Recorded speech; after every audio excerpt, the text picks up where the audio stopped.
ESL Pro League is brought to you in part by Intel, Gaming Malta, Mountain Dew Amp Game Fuel, CS Money, MSI, Air Force, GG Bet, and ESEA.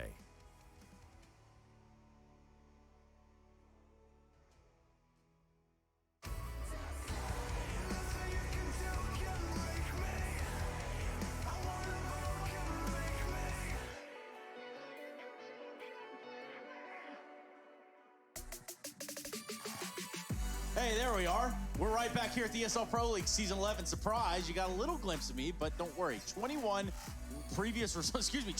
to 7 in head-to-head right here between these two teams. That's already wild stuff. And I'm looking at MiBr and Furia to kick off this day. I'm also looking to get things a little bit further underway here within the North American region because one of these teams is out. This is a lower bracket game. And of course, to go over some of that with me is going to be both Harry and Hugo. And we're going to start talking about it right about meow.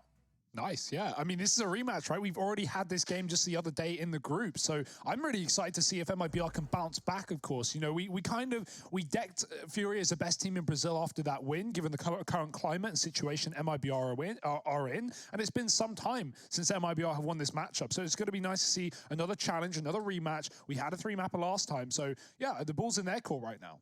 Yeah, you know, I think Furia are coming into this feeling pretty confident, if I had to guess. And for MiBr, this is going to be a nice chance of a rematch of a game that didn't go their way back in that first group stage here in the NA region. A chance at redemption. And we can actually recap these right here, right now. Yeah, we certainly could. You're going to see the 1st through 6th rankings over there in the round robin of this group, the 2nd stage. And while that does leave us Liquid, Evil Geniuses, Furia, MiBr, 100 Thieves, and Swole Patrol, at least that's how the round robin groups went down. Now we find ourselves in bracket play. This is where Team Liquid and EG will have a game tomorrow, 1 best of 3, at about the same start time if I had to speculate. Yeah. And then we have the lower bracket game today. So it's important to note that in this upper bracket game, the loser of Team Liquid and EG will go down to face the winner of this game. Yeah, and then the winner of that other best of 3, that Team Liquid EG game, also heads into the grand finals, which is, of course, a best of 5 series. They head into it with a 1-map advantage. So that game that's actually going down tomorrow can carry a hell of a lot of weight in that regard. There's a lot of weight, and there's a lot of weight to get into the game, and I do mean W-A-I-T. For now, though, we're going to be talking about our art, and moreover, art that we have in the studio with us. What's up, buddy? Yeah, hello, what's up? Hey, hold on. First of all, don't let us take away from what you were trying to do right there. Just please, so that the viewer at home is satisfied, finish taking a sip of your drink, please. Okay, now there we go. That's good. I feel like we didn't ruin your day right there. Thank you so much, Art, for joining us in the studio. Look, man. Thank you, man. You guys have MiBr on the plate today. How are you feeling about that? Last time you go at them, you know, it was back and forth in the first 2 maps, and then in the third one, you really just kind of showed your way and 16-8'd them. So what's your take going into today? Yeah, confidence is the key. I think we practice a lot, and we are expecting 10 to pick Vertigo, and I think we plan a lot for that, and I think it's going to be a good game. Art, you're a very aggressive in-game leader, often looking for opening picks and taking risks. You know, considering you're going against MiBr, who are going to know your tendencies, how do you try and stay fresh and unpredictable to avoid getting countered or read? I don't really think they know everything we do. I don't think that just playing aggressive means that it's easier to counter. I think the aggressivity is just too hard to be stopped. Like, they can do stuff to get counter plays, but they don't really know what's happening. So I don't think we have to change the game a lot against MiBr. Yeah, well, obviously, you know, as Trace was saying, you guys have already played thus far, and you were able to take the victory there. You know, we sometimes hear from IGLs and coaches, more specifically, you know, that they say that when you lose a series, when you win a series, the opposition that lost, if you have a rematch, can like go back and have a lot to study, for example. Do you think that's something that's maybe going to work against you here in this MiBr game if they go back, or are you guys just going to look to bring something pretty like new into the fold here versus MiBr? It's hard to say because it's funny because if they lost the map, they're expecting us to know that they're going to change the game, the play style. So if they don't change, it's actually going to be better if they change because you're expecting them to change on the maps they lost.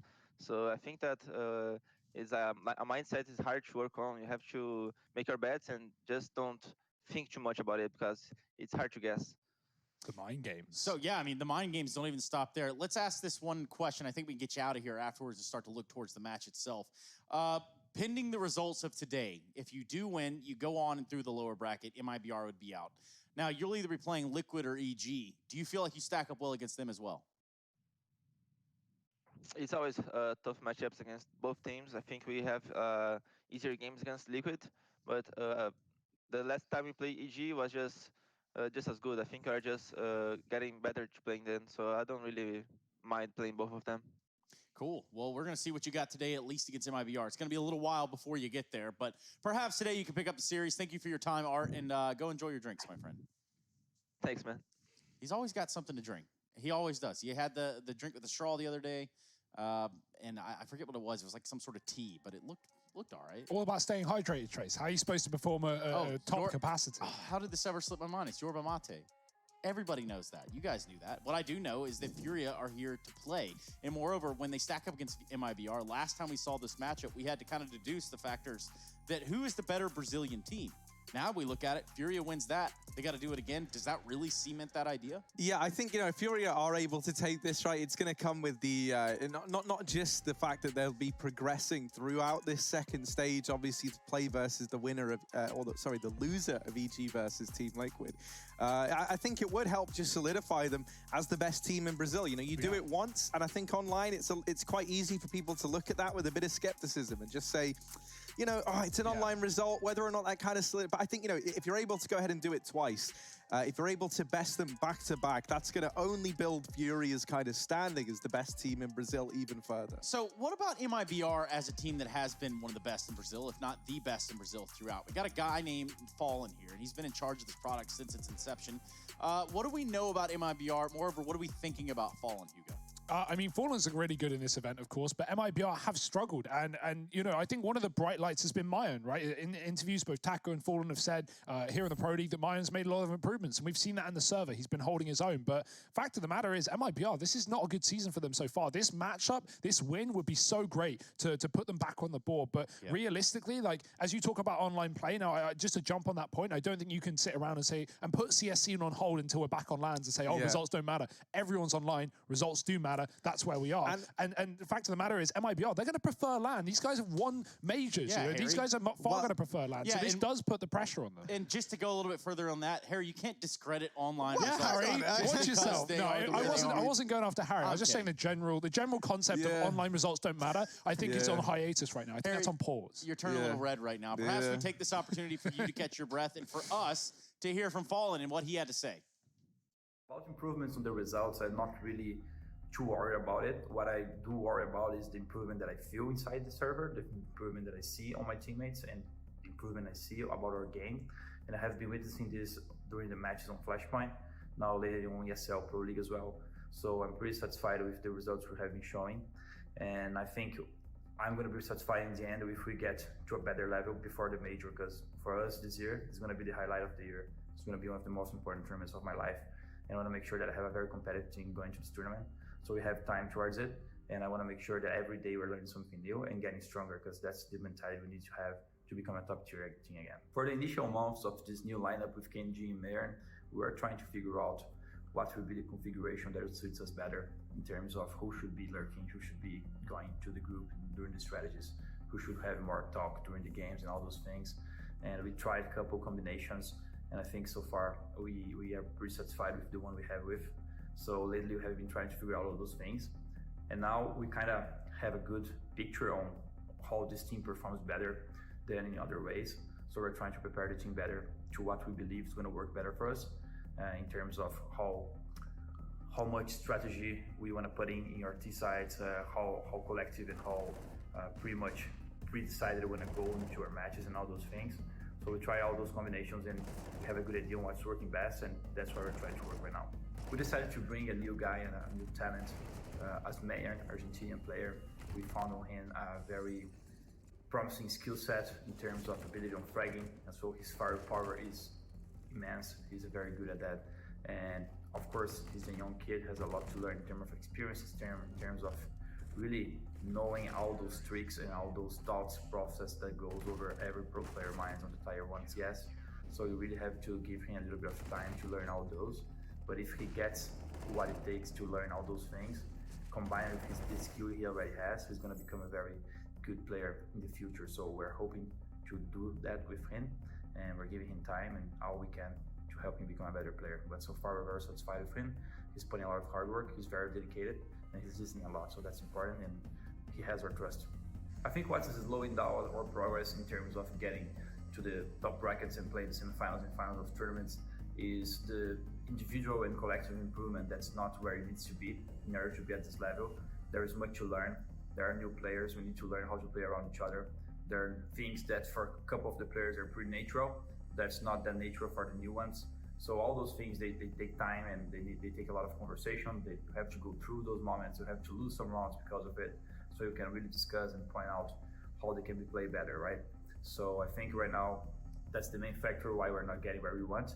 And also there is the confidence factor. The team's not been playing well for the last couple of months, and we need some good wins as they have been happening recently. And that can be the boost confidence that can help us go further. If I had to evaluate our current performance, I think we have much to get better at. I think the team is promising. I think we have very good players in the team. We have some new talent as well that can develop and become even better players. So overall, I think if we put the hard work, we can get to a better shape. And that's what we're willing for. That's what we're hoping for. And that's actually what we're hardly working for as well. So we need a little bit more of time and more hard work to get to where we want to be. And yes, they're talking about MiBr, or at least Fallen is. He's talking a little bit about this player that did come all the way from Istris. Sharks is where he was recently before MiBr, and then he ends up joining the team back in December. And so far, we've had quite a rocky roller coaster here for the side of MiBr. Perhaps that all can kind of come to a head today. But moreover, what we need to come to a head to are at least on our maps. We need to talk about the 3 maps that we're potentially going to see here. We got 3 maps last time, and there's a real chance that it happens again here today. Yeah, it was weird, right? We had teams winning their opposing team's map pick, and dominantly as well. I think one crucial point was in the second halves of each map in that series, the team that was winning in the first half swept. They never lost a round. Furia went 5-0 T-side Train. They went, MiBr went 7-0 T-side Inferno. Furia went 9-0 CT-side Mirage. Those were all the second halves and just clean sweeps to close them out. So a lot to be changed coming into today. That can't continue to be a factor here for either side, as obviously both teams lost maps in that series. Yeah, I think, Fallen in that interview made a good point about MiBr, and just that right now, this is the time where this roster, if there are going to be setbacks, it's going to be now, because, it does take losing games every now and again to piece together how you want to construct this roster. So we see the bans coming in, pretty standard thus far, right? Dust 2 gone for Furia, that's the insta-ban there. MiBr getting rid of Nuke. I'm kind of curious if we see a Vertigo. I imagine it might get vetoed out, but it got second ban last time, so maybe you never know, right? I'm kind of curious whether or not we're going to just see the same Trade Inferno Mirage map pool, or if it will end up differing, right? I think there's a good chance we see those same 3 maps again. Yeah, there's a real chance Train comes out, but no, there we go. I was thinking we might get a curveball. Now, this is something that's quite interesting, because MiBr, they've tried to play Vertigo a fair bit. And, Furia, we've seen them. They were one of, the first Brazilian teams to try and start things off when Vertigo was added into the pool. They played it back in DreamHack Rio. Obviously, they picked it into a series there versus Sharks. They got bested, and it wasn't the best of starts for them on Vertigo. But what we have seen, and I think what that kind of tells us, is clearly they've been working on it. And we've seen them here in the Pro League look decent on this map. Mirage is their pick, so that kind of follows in a similar vein to how it did back in the other veto, and then we end on Inferno, which is a good middle ground map for both of these teams. Now, if you remember, MiBr, I think Inferno's been a great map for them. Yeah, that's why I'm so surprised at that veto. Furia's last ban was banning Train and choosing to play Inferno. Like you said, it's been a good map for MiBr. Well, Train in the last series when these guys played, they 16-4'd MiBr. They went 11-4 up on the CT side and swept T side without dropping a round. So that is a surprise to see Furia staying away from a map that has been so good to them. But again, talking about Furia's map pool, right now, it is unknown. Dust 2, Instaban, no maps played. Train, only 2 maps played, one of them versus MiBr. Vertigo, only 2 maps played. So MiBr, they might be thinking, oh yeah, we won this veto, we got Vertigo, we got, whatever. But that Furia have done their homework. They're coming into Vertigo prepared, despite them not playing it recently. Yeah, Vertigo, that first map, again, we do kind of look towards this entire veto process and what to think. We also look at the GG.bet odds. They're going to tell you 2 to 1.7. Even though Furia won last time, people still put a little bit of their eggs in the basket. No safe bet there, though, either way, right? This is so 50-50. You don't know how much, you don't know who's going to take the series. It's not clear. MiBr, the fire is lit beneath them now. They want to bite back after they lost this last time.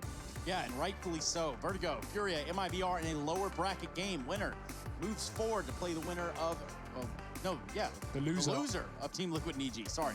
Had to make sure I got it all right there. But we are all right in the server, I can assure you that.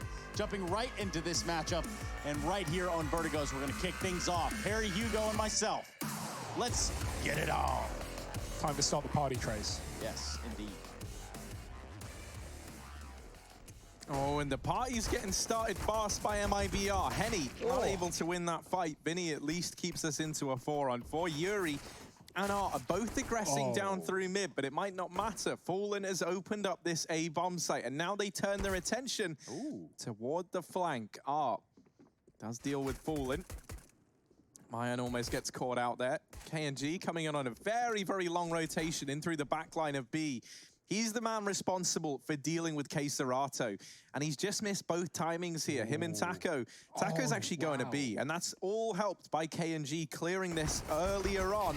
And he does now mop up K-Serato, not able to get away from Yuri, and this leaves Taco in the 1v2. Bomb planted, and he's going to try and force these fights over in CT, and that's a decision he comes to regret, as both Yuri and Art are able to deal with him. Defuse comes in, and pistol round will go the way of Furia. Yeah, well, that was a nice play for MiBr, right? To have KNG cut off rotate, to have Taco bait Furia into an aggressive rotation. KNG, man, he misses his shot on the second player.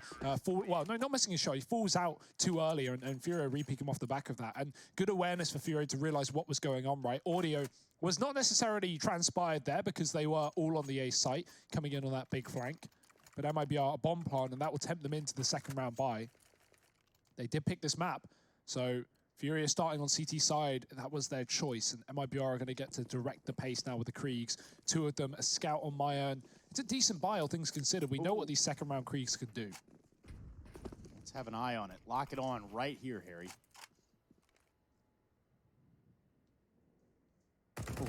Taco trying to abuse these smokes that are down here at the ramp. If you're MiBr, you're very, very happy that Furia are taking these early fights, because this is where the Kriegs really can do their best work.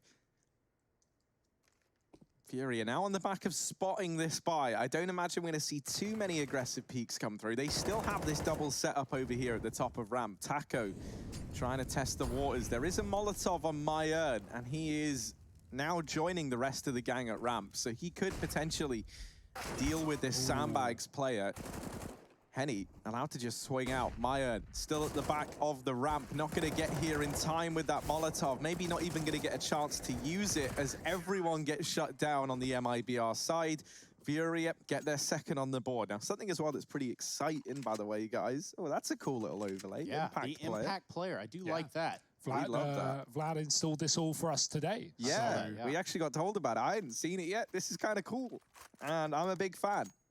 Yeah, so the way this is decided is typically it starts going down from 5Ks, 4Ks, 3Ks, 2Ks, and then if there are players with the same amount of multi-kills in a round, it goes off of overall damage. So that's how the impact player is decided. And I think I'm safe in saying it's always for the winning team. Yeah, I think there was some discussion about it doing for the losing team as well. But like in terms the of, simple effect, right? in terms of storytelling and you know, just following a match, it might be a little hard to do that. Something else that's cool that happened a little over an hour ago now is that CsGo workshop maps were updated, and that was for Vertigo, Dust 2, Train, Mirage, Overpass, Office, Inferno, Chlorine, and Anubis all received workshop updates. I wonder so if that's does like... that mean Source 2, or does it mean Easter decorations? Easter decorations, or perhaps making it so that these models don't blend in with every That's what I single was texture. thinking. That around would them. be cool. View changes. I'd be a big fan of that. But there you go. There's a cool little update in case people didn't know about it.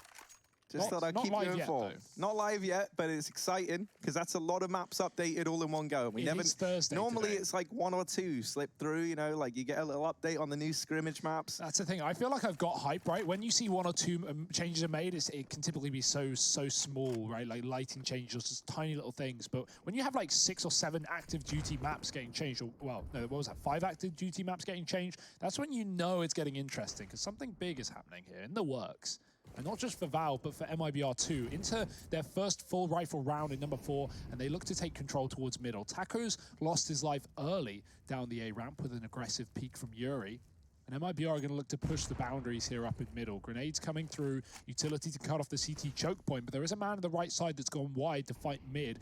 Art's actually swapped over behind the smoke, denying a split through towards B. But MiBr, they want to go back towards A and into this AWP as well. Henny's posted, Yuri's pushed, and this shot from Henny, he'll get a kill and bail, and they'll get baited into Yuri, who should be able to find another. This could be a great setup from Furia. Only the tag, not what he wanted, but they can still make the best of a bad situation. Yeah, Yuri's about to light him up. You can just feel it right here on the edge of your tongue. He is set up in a really good position. Now, they are not electing to go up the scaffolding into the short area, but that's when Yuri's going to be making his move. Hello. This one has a lineup of at least 4, and Fur is too quick on the trigger. Good damage though. I mean, look at the health here for MiBr. Not only does he get the info, but he at least gets away finishing the job that Henny started. So it's a valiant attempt, pushing the scaffolding there. A nice reaction from Fur, but it might not be enough in this one. 2 on 4, 20 seconds, 20 health on either of these players. And likely the save in the fourth here for MiBr. Furia going 4-0 up. Like we said, they only have 2 maps logged on Vertigo in the last 3 months, but don't be pulled into the trap of thinking they don't like this map. Let's think about something else that's kind of odd around here. Sure. And I don't want to use the word awkward, but the last time that these two teams met up, the team that went on to win the map kept the other team from winning a single round in the second half, which is insane. It's a weird one. You don't see that very often, right? Like, yeah, I mean, it does help that in most cases in those series, the first halves were dominant. Like, Furia go 11-4 up CT train, then they go T-side train, they 5-0. Like, that's all that really is a pistol round. MiBr force because they're down. They then have one buy round, they lose that, and there you go, there's the game. But you look at Inferno and Mirage too, though. I mean, it's something where at least on Mirage, you looked at this and you saw Furia pick up the map on an 8-7 first half, then just clear house with a 9. Yeah, that's surprising, right? And maybe that's why Furia did want Mirage in this series, picking it as a second map. It's been very good to them as of late. So if they take MiBr's pick of Inferno, this could be even more dominant than Vertigo. This could be even more dominant than the last time these two teams played. That's what Furia are hoping for at least, but the men to put a stop to it are on the other side. MiBr coming up A ramp once again. The double middle lug could be a problem for Furia. No one's looking towards it, but with noise being made and heard by the B players, Art comes in to assist. Yeah, look at this. Art, right place, right time, but is he going to have the right indications? Vinny and Yuria doing exactly what they have to do in the meantime. Wasn't a whole lot of investment here in this round for MiBr. 3 players alive, make it just 2. We're looking at an M4 and a Deagle left on him, falling down to 10 HP. Oh. Smoke hits Taco, and that's about the end of that. Yeah. Worst part about that is the noise. I mean, the blocking certainly doesn't help, but that just gives away the fact that you are right where they think you are. Fallen can get a bomb plant here. CsGo's just started to rotate, so he might have just missed the timing on a guaranteed plant. But, there's a chance he can get past CsGo. And just straight stick it. Let's find out. Something that I think is going to matter a lot here for MiBr is Taco. I think whenever we've seen MiBr look good on Vertigo, usually it's been with Taco providing some pretty key openings over towards the A-bomb site. He's normally pretty good over towards here. And so, I think seeing him down 0-5 could maybe give some explanation to this Furia 5-0. I think, he's the guy we're going to want to keep an eye on to provide some of these openings, or at least I've been very impressed with him over here on Vertigo. So let's see, he's got the Krieg in hand. This is pretty much everything he would need to make a bit of an impact in this round. 3 players for Furia. Gonna try and peek down this ramp early on. This is what we kind of see as the bread and butter for most CT side teams, is taking this ramp fight early. You can just wait for tracers through this smoke, and as long as you're not open to the one-ways, there's definitely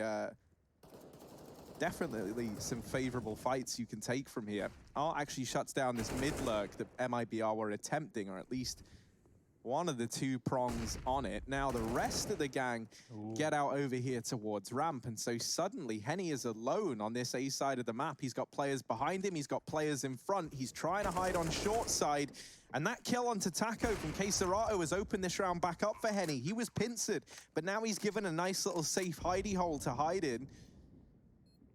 And he's turned this back in favor of Furia. Fallen, trapped in the bomb site. Has to try and fight tooth and nail to keep this one in the advantage of MiBr. They can actually see ahead, but the flashbang is good from Fur, and that allows Fallen to find the double. Now Henny, last man standing. Oh, somehow gets that deke shot through the smoke, but thankfully Fur is there to put the first round on the board for MiBr. Yeah, the difference there for MiBr is they get the mid lurk off to better success, right? They get Fur and another player deep towards the elevator. Now that first man does go down, but Fur is able to trade, and Furia didn't hear anything. The reason they knew that MiBr are in mid in the round prior was MiBr were jumping around, boosting, making noise, and those B players gave that info over. Now Art was too late because he didn't have that information in this round, and that allows MiBr to have Fur just create nuisance and ruckus in the back of the spawn and put MiBr on the board with a conversion. Great flashbangs, as you say, from Fur, right? Throwing them above the elevator. There's a little gap in the roof. You can throw them in very high without getting spotted,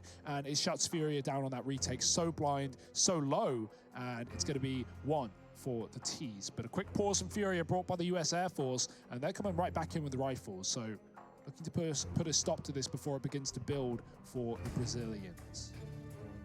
They're all Brazilians. Yeah, apart from MiBr. Yeah, apart from MiBr, but not the swimming start that you'd expect from MiBr. Picking up a round does help the case. However, Taco may need to get into the fight. We almost have 2 James Bonds in the server. So let's see what MiBr has up his sleeve. He's going to barrel himself out here towards his B site with Galil. A little bit of a shoulder peek there off to the side. Now he'll just set himself up.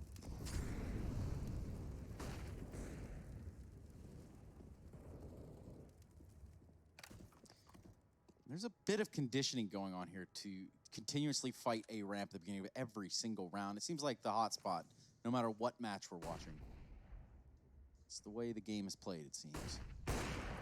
Yeah, it's like one of the only spots on the map where you get like a chance to take a duel early on where you're not, I don't know, like mid just doesn't ever feel worth it, it feels like, on this map. Not to be like the focal point every single round, right? No. This is like, I don't know, I guess you could kind of compare it to like Long on Dust 2, something like that, right? Like a good spot to go to take a pick. And we're going to see that from Henny. He gets Molotov'd out here, and that will finish him off from behind the sandbags. Taco opens up onto Art, and now Yuri's got his work cut out for him. Is good for one, but Fur, aggressing up through the ramp, puts up a second in this round, and now is trying to keep Furia out of this retake. But that is a good nade from Vinny. And Fur was the only man in the site. The other 2 players now coming up through short. MiBr trying to give them a bit more stake in this round. Vinny holding for the cross, and he does best. Fallen MiBr, 0-6 on the board, has his chance to put up his first kill in this round. He's going to need 2 if MiBr want their second on the board. And with 10 seconds left, Furia are playing this perfectly. They're not giving up these fights. MiBr's going to stick the plant, and oh, no time anyway. MiBr goes down 007. He's gone James Bond. And Furia, they'll go 6-1 up. I mean, what can you do there? So well played from Vinny, man, because if MiBr fakes it and Vinny jumps right up, there's a chance. But Vinny, he waits. He hears the plant, he shoots, he hears nothing, and then he goes up 2 seconds later. Either MiBr is going to be, considering putting the bomb back down if he's faking, or at that point, the round's already lost. So, yeah, I mean, great round for Vinny. Impact player there for Furia. And you talk about mid. I feel like, yeah, okay, it's good, easy to say it's, quote unquote, useless. But, sometimes that works against CT teams. When they discount that position and you have a late lurk, if you manage to get that A plant, a mid flank is so good. And I feel like we don't see that abused enough by teams. You don't need 5 players on the ramp, but maybe you do if you're MiBr, because they are getting slaughtered in this force by round. It's only pistols and armor, and it's made quick work of by Furia. There is still a buy coming up for MiBr here, though. Yeah, and in that round, Henny, it says he finds 4 kills in that last round, which is part of our new cool feature of an impact player.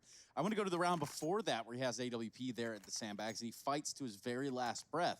He finds 1 frag, sticks around the Molotov, and you might ask, well, why in the hell has he done that? Because he knows he's going to burn. Well, if he can get another kill there, that certainly does help the odds of just retaking the site and maybe even thwarting a plant there if you're Furia. He even tagged Fur through the sandbags, or through the wall rather, down to 20, past his first kill. So yeah, I mean, he has more than enough impact there with the AWP, as is tradition for Henny. MiBr 0-8. Henny pushed back in this round, and MiBr lose that early fight outside of the B site. And MiBr's going to go back for it. was actually a very aggressive play from CsGo to push down in this position, get the kill.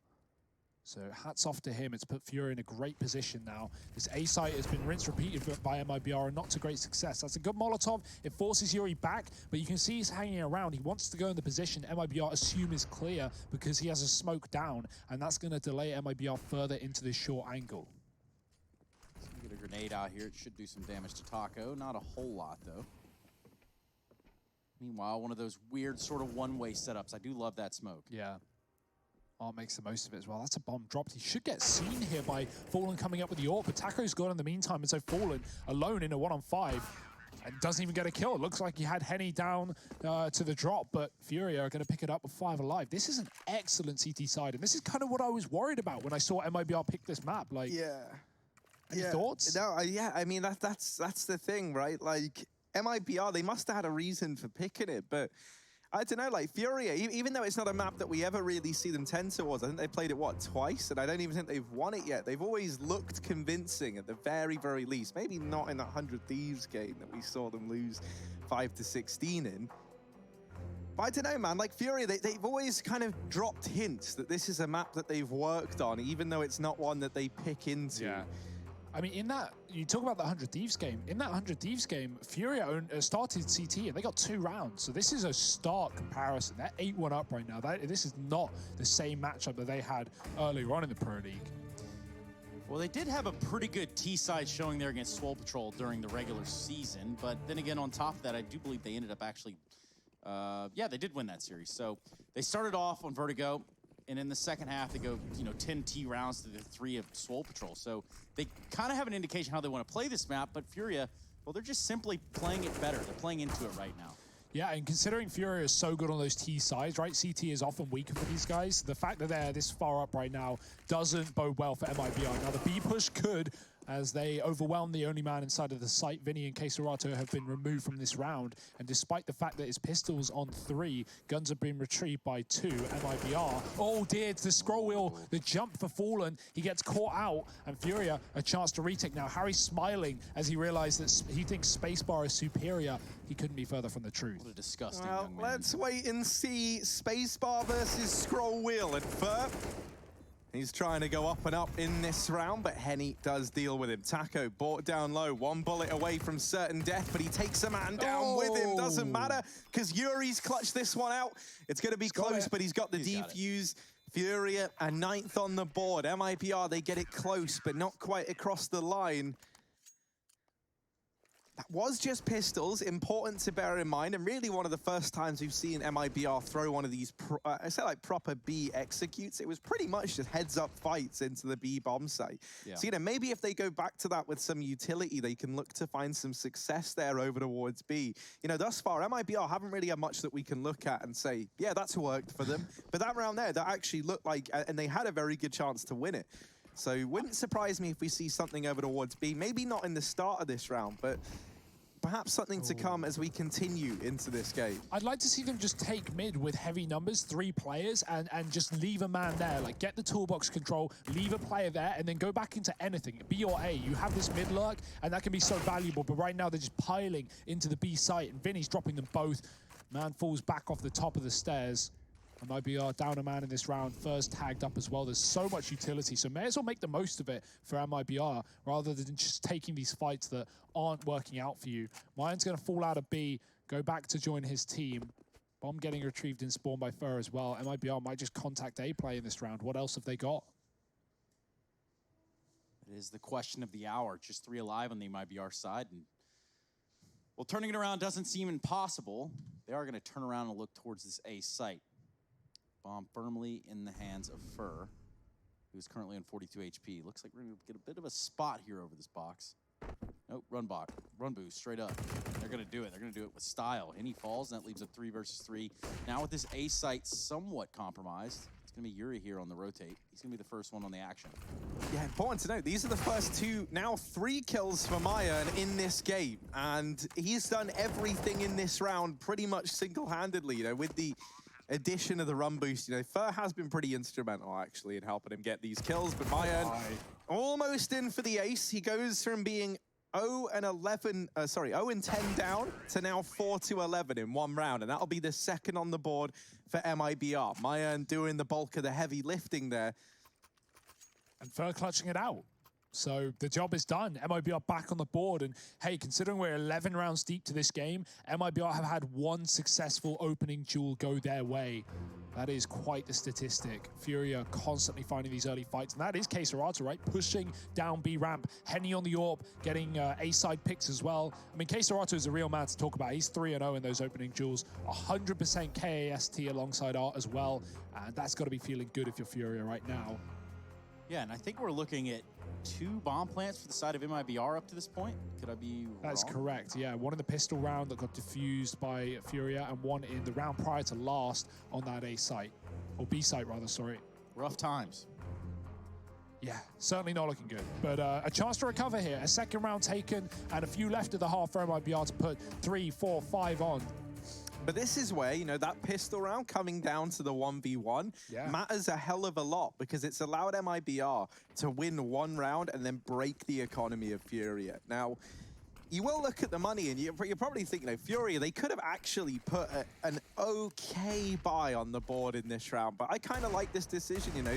Furia aren't feeling the pressure yet. They've got deagles, they've got armor. There's still a chance you can do damage in this round. And then you head into the next with everything you need. So I actually like this call. Henny's got extra money so he can bring the AWP forward. There's even a chance at a double AWP setup, honestly, here for Furia. And you know, both CsGo and Art can don that weapon. And, you know, with CsGo being a real nuisance over here towards ramp side in the past, maybe that's something they look to bring into this following round. But here with the deagles, what can they get done? MiBr pushing up through the ramp, splitting their forces up 3 and 2 between either bomb sites so they can pressure both. And Furia don't actually have anyone in B. Yeah. Bomb now knows that's going to be traversing its way back through. Looks like they want to take a peek. At least look through the window. And again, in a round with pistols over here for Furia, you can't have expected a whole lot. Fur doing what he has to do. 3 kills with this AK. Yeah, that's going to be a bomb plant on the B site. Just cutting off rotations. Furia can't get back towards B with Fur in the middle, and that is the value of having that control, right? Not only backstabbing flanks, more specifically on the A site than the B site, but cutting off rotates between the two. If Furia don't take the safe CT rotation, which is longer, they have got to go past the Furious Fur. I was trying to think of a better word, but that works. Furious Fur. Yeah, I mean, Furia is mainly on the other side, but it does work. He's got 3 kills in this round, and KNG is looking for Dem Eeks. Dem Eeks. Shout out Naf. Look at this. They're crawling around looking for him, and, well, snooze, you lose. KNG falls. There's going to be a couple weapons taken out of MiBr's hand going to the next round, but they are going to pick up this one. Yeah, it wasn't eco, though, for Furia, right? Not a lot of money in that one, so they can rebuy here. They get away with the Krieg. It's all good, all things considered. Fur boosted from the B-bomb site. Goes and gets 3 kills in this round up in middle. A necessity to MiBr getting that anti-eco under control. Would not want to see them lose that round. With that, likely lose all faith. There's 102 ADR on Taco, Mayan, and KNG combined. Cool. There's 200 on Fallen and Fur combined. So almost double that of the next 3 on the scoreboard. I think all it's going to take for MiBr to get back into this game is either Taco, KNG, or Maya to just play the level of CS we're used to seeing from these guys. You know, you've already got Fur and Fallen doing a lot of damage. Fur's looked great in pretty much every series for MiBr. And Fallen, with his damage stats being so high, his kills not really being up there, you know, he's getting a lot off in terms of utility damage and like, you know, just bringing these players down low, but it's not enough to get these rounds converted. And this can't afford to be one of these games where MiBr only have, you know, 2 players out of the 5 stepping up, especially when we've seen such stellar things from the likes of Taco on this map. You know, Mayan looking more and more confident by the day. KNG is, like, stellar. And definitely someone who could go toe-to-toe with a man like Henny. So let's see if MiBr can turn this around. Oh, Yuri, he wants to glaive this bad boy. He wants to push through the smoke, and he's sitting very, very close to it. Utility coming up for MiBr, but that's a great shot from Taco through the smoke. Can't even see him, but he gets the advantage. Traded not coming through, actually, Art. Puts KNG on 1 HP, and Vinny will finish off the job. He now has to hold the line as the only man inside of the site, push through the smoke, and he'll regret that decision. Fallen puts him away, and a 4-on-2. This should be a guaranteed round for MiBr. We might even just see the straight-up save from Furia as Henny on the orb was in the B site. The wrong place, the wrong time, and the 4th round taken by the T side. And MiBr coming alive at the end of things here. This could easily be a 9-6 half, and that would be more than enough. A slow start, if you will. Tends to happen around here in the Pro League. Yeah, warming back into games, taking the opponent's map pick, bringing it to a 3rd, going into overtime, losing. I mean, it's what we expect. And I mean, like, this is where, like, truth be told, I feel like because of the new economy, there's a really good, I say new economy, Yeah, like, it's new. pretty old at this point, but...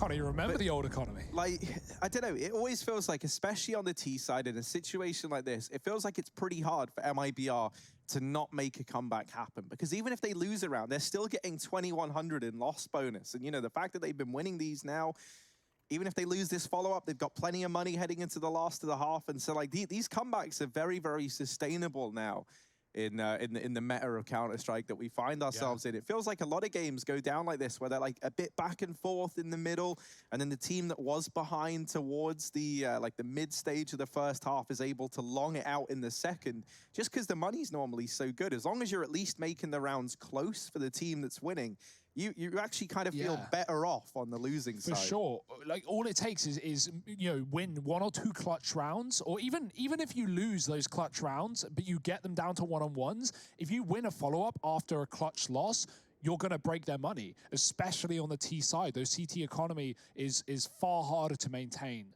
and requires a lot more to be successful. It almost wouldn't surprise me if at some point we see, like, an update where...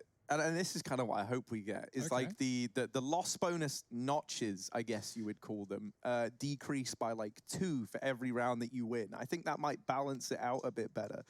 Yeah. Because, I don't know, like, right, so in this situation here, MiBr have won 3, so they've taken 3 notches off of that 3,400 loss bonus that they have built up. But, you know, that's still, what, 2,100 if they lose this round? 19. Well, speaking of this round, it's currently paused as per MiBr, fixing some internet issues from the looks of it. So, should be jumping back into the game shortly. Meantime, I invite you to get involved on social media using hashtag ESL Pro League or EPL Mailbag if you have some questions. Yeah. Don't know why I said 2,100. That's not even a value of loss bonus. No, yeah, it goes up by 5, I meant right? 2,400 if they lose this round. It's okay, Harry. Yeah, we know what you're saying. The money is there, is what the point is being made. And MiBr, they're here. They've come to play. They've come alive near the end of this half. It was a 9-1 lead to Furia, 3 in a row for these Ts, and they've just got to put the cherry on top. A couple more. I mean, okay, so yeah, they are up to 4 here on their T side.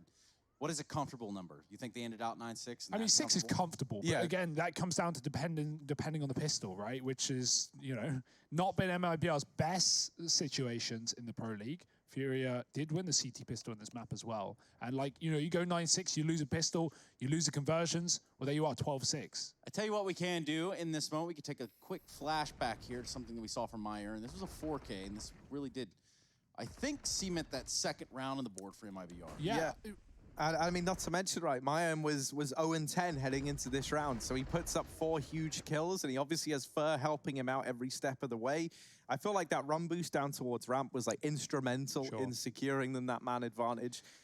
One thing that we have gotten from the interviews, even just from Fallen, that pre-recorded one before this game, was talking about, you know, MiBr, talking about how much he's improved, talking about, most importantly, giving him time. And I think that's an interesting point to make when you look at MiBr and at least this core of Fallen, Fur, Taco, you know, giving time to the extra players in their roster, I think is a good idea, right? Look at players like Lucas and Phelps and Bolts. I don't think any of these players, or maybe you could argue this better in the case for some rather than others, got the time that maybe they needed inside of this roster. So the fact that they believe in MiBr and they want to give him time to improve it is great as well. But of course, how much time has always been the question for MiBr. How long can you wait while you're not getting results? until you need to make changes. Well, that's the thing, right? We talk about MiBr and we look at them as a team and we think, okay, well, where are the results? Where have they been? You know, pretty much, right? This is a team with a core that found themselves, I think, at HLTV.org's top 30 for some 190 weeks or something like that, which is a pretty insane stat line altogether if you think about the time elapsed. But more importantly, MiBr, a flagship organization and a flagship crew of guys that are obviously representing Brazil and have, you know, won majors, and they've done just about everything they need to do. But the problem is that they have not found that solid foundation. They seemingly have not found the successes that they're looking for. And every turn of the way, they've had trouble getting it back on board. Yeah, I mean, even think about how fast they rose from irrelevance to top of Counter-Strike. Like, it took less than a year for these guys to be grinding through Keed, getting their first, you know, European LAN event, and then, you know, eventually moving into what became SK for so long. You know, LG winning majors, moving over. I mean, these guys have had quite the story. So the fact that they're still playing at this level, regardless of the fact that, okay, maybe they're not at their top peak right now, but they're still performing and they're still winning games against tier 1 opposition, I think is impressive. And they want to do more than that, Trace. They want to win championships. And here at the Pro League, there's always a chance here as they sit in the top 4 of North America. Yeah, and that's the thing about MiBr, right? Is I think, too, you look at expectations from the outside looking in, and you know, you look at these names, you think, okay, these are household names. These guys should have no problem beating up on the opposition. Well, guess what? The game changes. Yeah. Things change around the game. Things change in the game. They are never going to have that sort of... Yeah, people change. They're never going to have that sort of, I guess, static way of looking at this. Yeah, I mean, you know, of course you're going to be hungrier before you've achieved something rather than after you have. But let's move back into the game as the pause is called to an end. Yuri, again, in this position and finding a lot more value than last time. They do peek him, they do fight him, and he will fight them right back. 3 kills through the top side. His Fur is left in a 1-on-5. Fury, if they put these final 2 rounds and a half, MiBr are going to be in a world of hurt. Smells like it already. Fur, the only one left alive in a 1v4. He's going to try to back out of here, switches out for a Krieg, but I think he has no idea about this man known as CsGo. The off angle he's holding with the SMG. Doesn't even clear it all the way. Doesn't go that far into the rabbit hole. Instead, he finds himself stuck here. Bottom of a ramp. When will CsGo pull the trigger, though? When will he finally decide to move out of this little corner and start hunting? I imagine it'll be when Fur it gives away some info. And with 20 seconds left to CsGo, you may as well just go now. There's no time to go B. Fur has to commit. He's been spotted. He's been dealt with. And that's a free Krieg for Yuri. Impact player of that round, undoubtedly, with 4 kills on the ramp. Yeah, he does pick up the AWP at the end of it all. Probably pass that right back over to Papa Henning. But this right here, this was a good little hold, a cheeky hold, I think is what you guys hold it. That might even be a Mount Game Fuel power play. We don't know. Don't want to give any spoilers.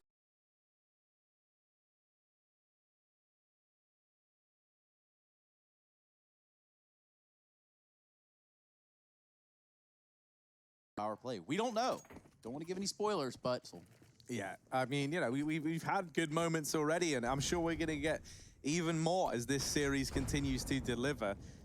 Mayan going to get naded down over here towards the B ramp. That's enough to deter him from pushing for the time being. Fallen, however, is unperturbed by the nades and sees this as more of a challenge than a warning sign. He's going to try and peek on up with Mayan alongside him, but with the Kriegs here holding this tiny little angle, it's a bit of a death sentence, rather, for MiBr. Fallen gets caught running in with his back turned. Art has even spotted KNG now, does try and take that fight, and will come to regret it.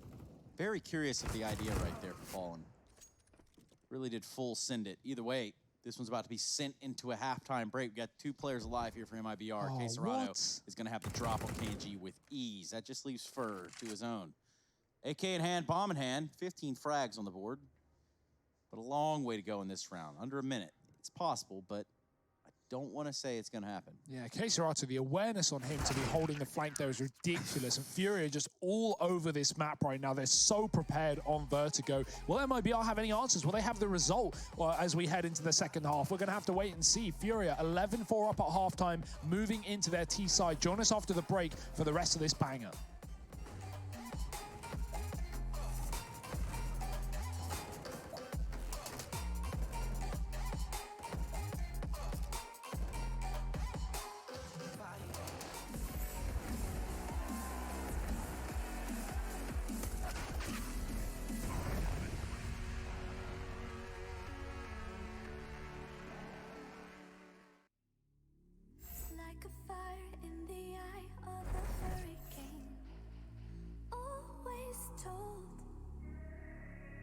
stay in line, be alright, better play it safe. I walk a different path, nothing can hold me back. I've passed the point of no return, something is calling me, it's in the air that I breathe. Bring me back to life again, dancing with my fear, burning with desire. We gon' take it to the edge and come alive. Go to hell and back just to feel the fire. We gon' turn up in this place and come alive.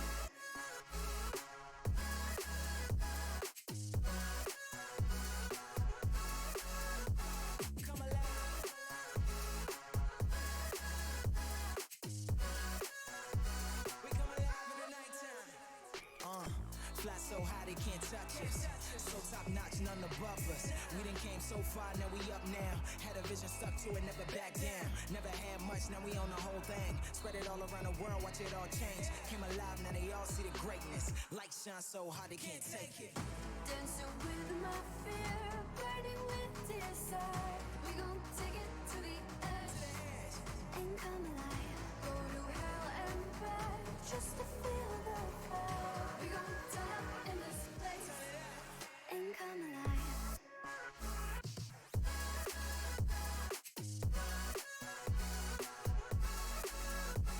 Come alive.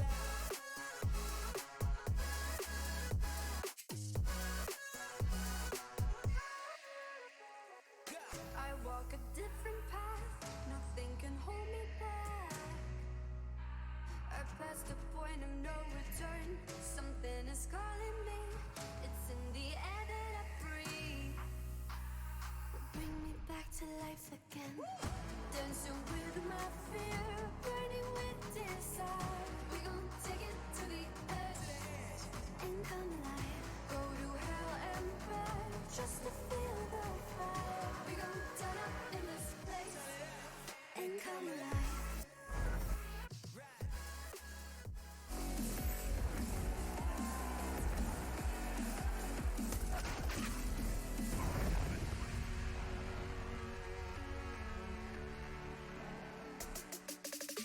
Welcome back, everybody. We are now into the second half here of Vertigo. Furia certainly in the lead at 11-4 scoreline. MiBr will switch over to that CT side, and we're going to see just how this one pans out. You're currently watching the ESL Pro League, and this is currently an elimination game. We've got 3 maps planned. Vertigo here.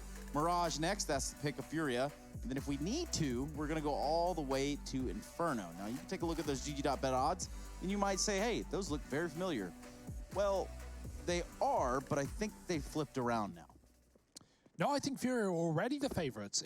Maybe Harry can correct me if I'm wrong. But, They were? Yeah, so things are already going standard. They're going to plan here for Furia. And on the map pick of MiBr, I wouldn't be surprised if those odds get better and better for the side of Furia. They are looking good. This pistol could solidify this entire map. Some of those camera angles Bastion's showing has given me a bit of vertigo as well, looking at how tall this building is. Well, Maya needs to go above and beyond. It's a fake on B. Furia run up the stairs, and they drop back, deploying a play, but they're getting chased. KNG knows it's a fake, and he's done some damage. Furia committing into the stack now. MiBr, what do they want to do? The smokes are down. It might just be a retake setup, but they know exactly what's going on at the very least. Yeah, we're looking at the bomb plan here for the side of Furia, and it's going to come in here. Perhaps Taco can find Vinny afterwards. Vinny playing it real safe. I like this play. You may as well have one man be a sacrificial lamb in the site, right? Go for the fight to the Glock. Flashes in, Taco's out. Art does find him, and Vinny follows up inside of the smoke. It's a mess. Wow. It's a massacre, and it is MiBr going down and maybe out in their map pick. Fallen's the last to fall, and it's Furia with 12-4 up on the T side. That was just something else right here. You can see your impact player. It's going to be Vinny. We're looking at 3 kills for the man in this pistol round, and it was an excellent hold, albeit got the bomb down, and then before you know it, we had a little bit of a shooting gallery at the A-site corral. Meanwhile, I mean, for MiBr, it's going to be the bounce back. You want to talk about refreshing things. Now, we knew that the numbers seemed a little close, so we went ahead and refreshed them for you all. And still, Furia creating a distance here, creating a gap. Now it's much, much larger than when we started, Harry. Yeah, no, and you know, justifiably so, right? This is a huge advantage to have on your map, on your opponent's map pick. And if they're able to take it this dominantly, Furia might be set up nicely. Art's just missed the timing there, but the Molotov... I swore he saw his feet. Yeah, I think he did. And he tries to molly it, and that's at least forced them a... Ooh, hang on. This is not a great fight for Taco to be taken here. But he wants it. Yeah, short side now taken by Furia. MiBr are going to group up over towards this topper ramp side, and they get cut down one by one. It's Yuri and Art to secure the A side of the map. MiBr, this has got to be a save, right? You're not even going to risk giving this one a look in. You're going to take whatever you can get your hands on into this next round. So 13-4 in favor of Furia. You're not going to have too many saves left in the bank.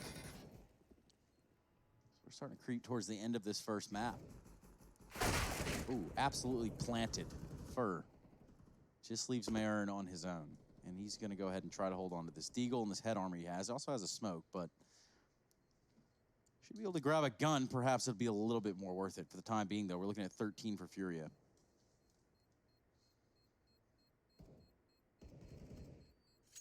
And this is where, you know, I think for Furia, if they're able to take this series 2-0 on what is not a completely different set of maps, right? But like an extra map throwing on in. Mirage obviously did make an appearance last time round, as did Inferno. So, you know, I think for Furia, if you're able to turn this around and get it done in 2, you will be solidifying yourself, at least for the time being, as the best team in Brazil in a lot of people's eyes. You know, showing that you've got the depth in your map pool. It doesn't have to be those same 3 maps again. And the fact that you're able to get it done in 2, as opposed to 3, would just be quite the statement by Furia. And this is very, very one-sided thus far. There's no money for MiBr in this round. They went for the 4 spy in the one prior. And so this should be Furia moving to 14, unless MiBr are able to do something spectacular with these pistols. And that could have been a start. Both players were blind, though, and Art comes out on top.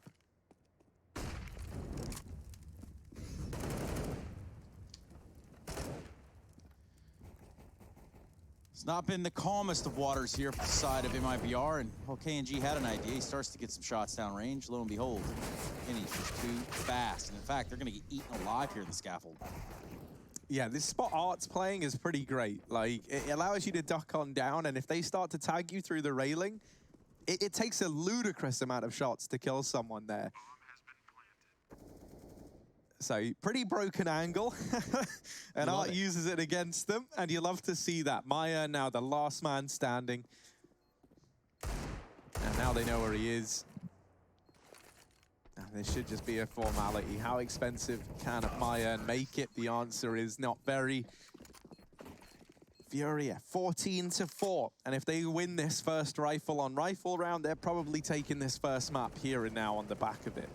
And that was a danger, right? With MiBr not getting those last 2 rounds of the half, make it a 9-6, not having a buffer, and not having anything to fall back on. Relying on just 1 rifle round. MiBr winning 37% of CT side rounds of Vertigo. Furia with even less, and that shows, you know, kind of a crazy storyline, considering Furia dominated this first half of play. Yeah, it's quite the disparity between the two. And that is really what shows you the difference. We're looking at rifles after the side of MiBr now. This is a real shot to stay in this game, but it's going to be a long, long climb up that mountain. Currently down by 10 rounds. There'll be any hope for MiBr. No AWP in this round either, so they've got to get it done with the flat rifles. Art's going to look to force fights, and he does towards the short side. Taco dead, Fallen gone. KNG, the only man left on this site. Does hold his own with 1, but the HP is so low. Flash to try and force more for caught on rotation. And MiBr just 2 deaths away from falling out of this map, more likely than not, rather. Mayan is on a long rotate, not even going to get a chance to play this round, as Henny finds 4 with the Deagle as well. This is just excellent for Furia. Definitely your impact players, Henny, in that round. I feel like one of the sad things for MiBr is I think they're in a team, and I don't know if you guys will agree with me on this, but probably like similar to a team like FaZe's position, right? Whereby the names in the squad alone give you a reason to expect a hell of a lot from them. And, you know, like, I feel like delivering to that level is something that MiBr, even Fallen, you know, kind of hinting towards it in the interview. It's more about building the squad up from kind of the not the bottom again. That's kind of the wrong way of looking at it. But, you know, like just trying to rebuild the foundations. You're not just going off of what worked before. I think for the longest time, that's a good nade. For the longest time, MiBr were trying to keep the same system in place and just changing a player. And I don't think that works. I think, you know, we're seeing like a pretty big restructuring of MiBr. Well, there's a lot of teams that have tried that where they just, okay, we can hot swap one player for another player. Yeah. It's simply not netting the results or doesn't net the results unless the system is already in place for it. It's always been the go-to, right? For any team that had like an era to try and keep it going, you think about like NIP, you think about VP, you think about, you know, MiBr now.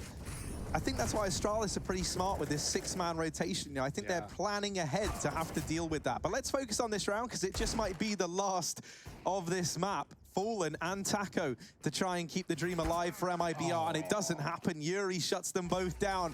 Furia take MiBr's map pick in a very, very dominant fashion, 16-4. That poises them 1-0 up. In this very important lower bracket best of 3, the loser goes home, the winner goes on to face the loser of Team Liquid EG and Furia. Well, they're determined to get there. They sit 1-0 up with Mirage coming next. It's all to play for. Join us after a quick break for that second map.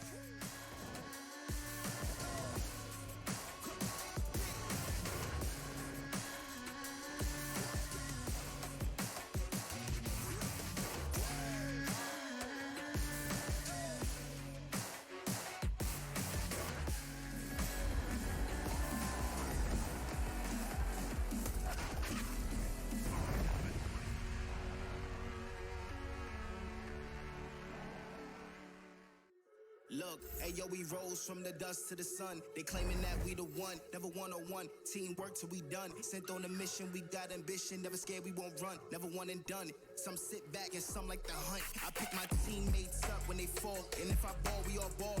Crashing balls, crossovers and all. Just call us the balls. Don't fear nothing, call us galore. Serving them all. We outside, we barely indoors. Because we gave it everything when we had nothing. Gave it everything when we had nothing. Holding on by a thread, couldn't grab nothing. Seems we moved on to a better place. Shine away from the shade. But now that we're here, ain't no going back.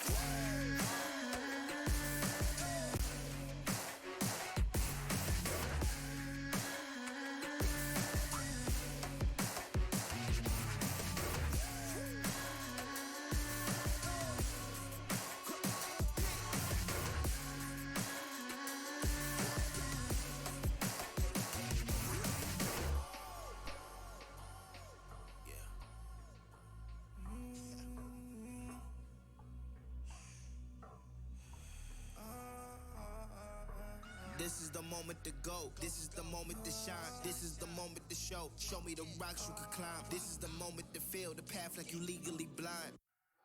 I can promise this is ours cause we built for this, kill for this. Pushing buttons, do it quick, push it off and do assist. Oh, y'all think we new to this? Pound for pound, break it down. Watch what we gon' do with this. Teamwork got us fluent with. Make y'all look like sewages. Gave it everything when we had nothing. Gave it everything when we had nothing.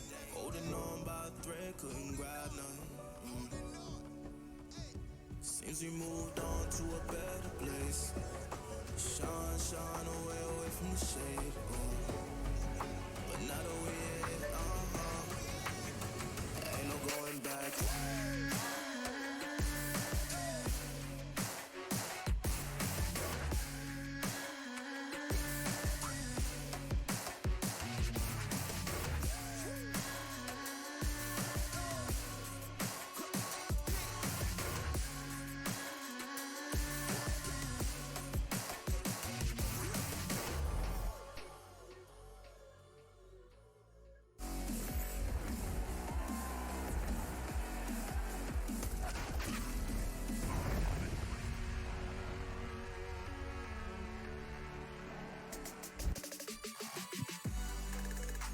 Well, we've got some numbers to run for you. MiBr and Furia conclude their first map of the series. It's Vertigo, the pick of MiBr, and let me tell you how good it went for them. 16-4, and the dominance of second half showings, undefeated second halves continue between these two teams. weirdly enough, that is exactly where we find ourselves now, at a crossroads between the first and second map. My name being Trace, and alongside me is going to be Harry and Hugo. We're ready to make some sense of what happened on Vertigo, but albeit, this was the Furia show. Oh, for sure. I mean, if you want a stat to reinforce it, it was 17-3 in opening duels in favor of Furia, right? Like that is mental. I think that's the most one-sided opening duel game that we've had all Pro League long. Like that is insane that Furia were able to take a man advantage so consistently. And it's hard to lose games when you find yourself 5-on-4 up in the majority of rounds. I really want to jump on that point because that's a great. I'm really glad you set me up here, Harry. This is planned. We talked to Art in the interview prior, and he said, I asked him a question about playing aggressive and often being that man going for the first fight, and whether MiBr would expect the tendencies. And Art responded and going, well, I don't think they know what we've got to show. I think we have a way deeper pool than MiBr expect. And Art shows that. He goes 6-0 in opening duels in this game, right? Like said, not just him individually looking good, but on the map, MiBr blown out the water. They pick Vertigo. Maybe they think that Furia aren't as prepared with them only having 2 maps logged, both in the Pro League, both being losses, but Furia come alive in that CT side. They're 11 for the half, and as Trey said, they keep things flawless in the second. That's been a repeating factor throughout the times these two teams have played. Yeah, and let's just look at the group stage of this event just to kind of give everybody some clarity as to what the heck we're talking about. We're talking about when these teams went toe-to-toe on Train, Inferno, Mirage.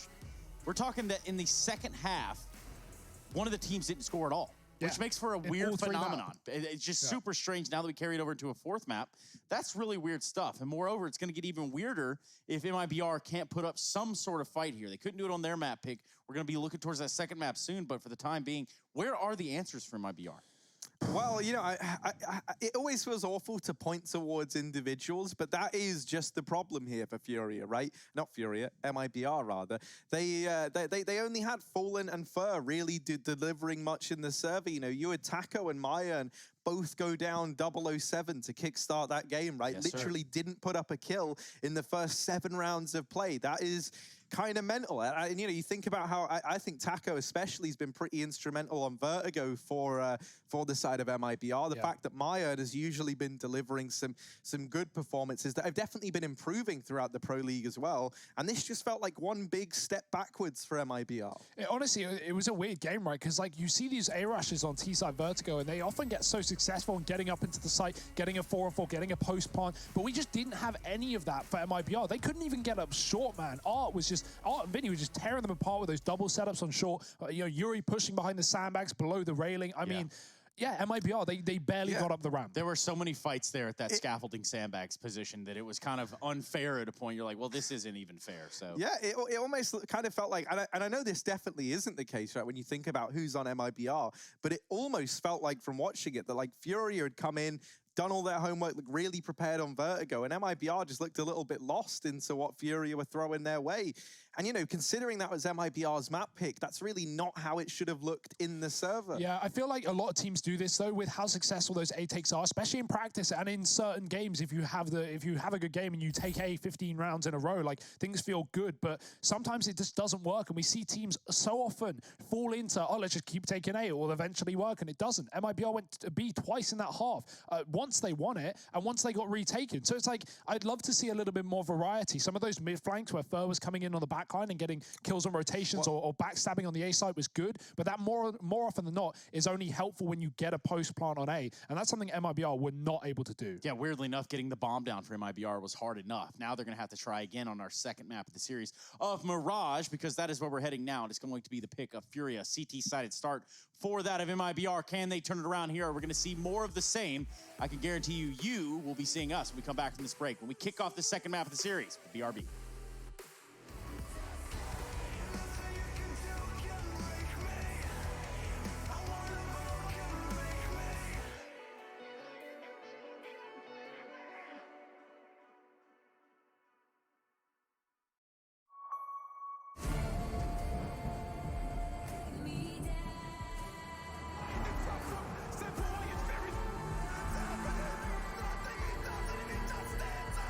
And with the little guns, it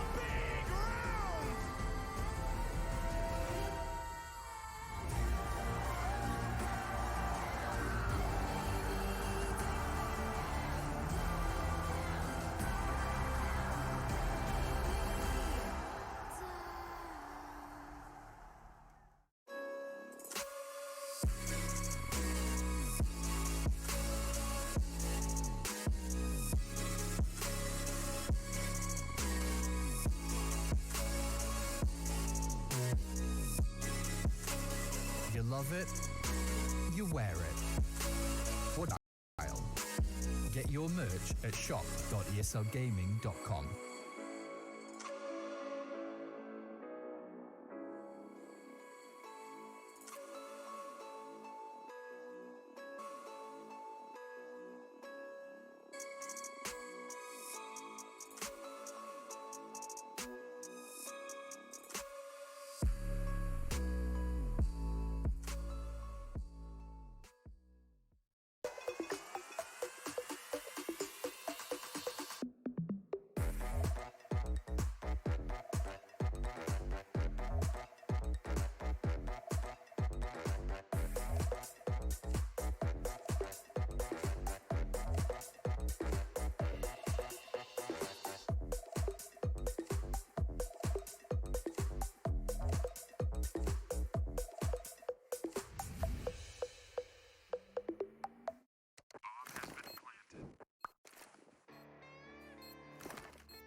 Cool, right? Want to know where I got it?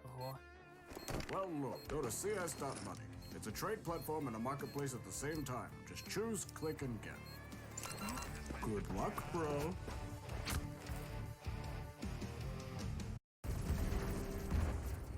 Everybody loves an underdog. Who needs to be liked? Mountain Dew Amp Game Fuel. Victory in a can. Charge up your game with excitement. Highest odds on the market. Take what's rightfully yours with GG.bet. My name is Jordan Gilbert, aka Nothing. Hi, my name is Sue Lee. My handle is Smix. I think it's important for these initiatives to happen. Empathy really, really goes a long way, and it always means so much to us, and I think that's where initiatives like this really help. I encourage everyone in the community, anytime they see bullying, anytime they see someone getting called names, I encourage you to step up and say something. Good luck, have fun. Good luck, have fun.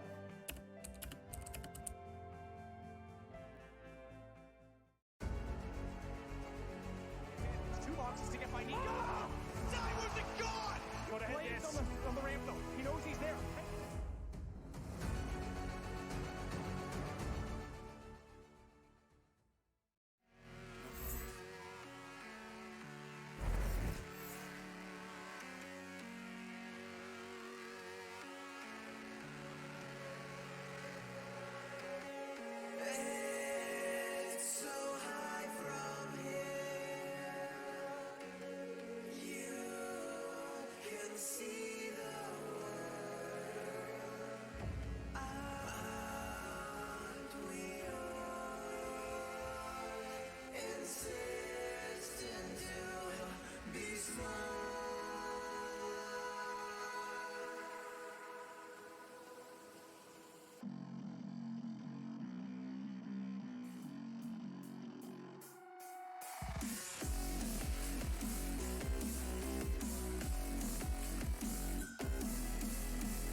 I'll show you how it's done.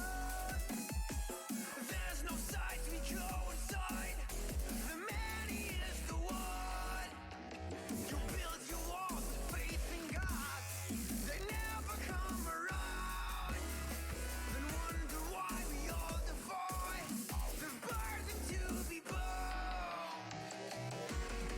We're coming home with a mission to bring an end to a terrible land. We are here to your mission. We are many of one. We're coming home with a mission to tear you down from your undeserved throne. We can take your conviction. We are many of one. You may call it a virus, but we call it the antidote. It's an answer to silence. The future is here to revolt.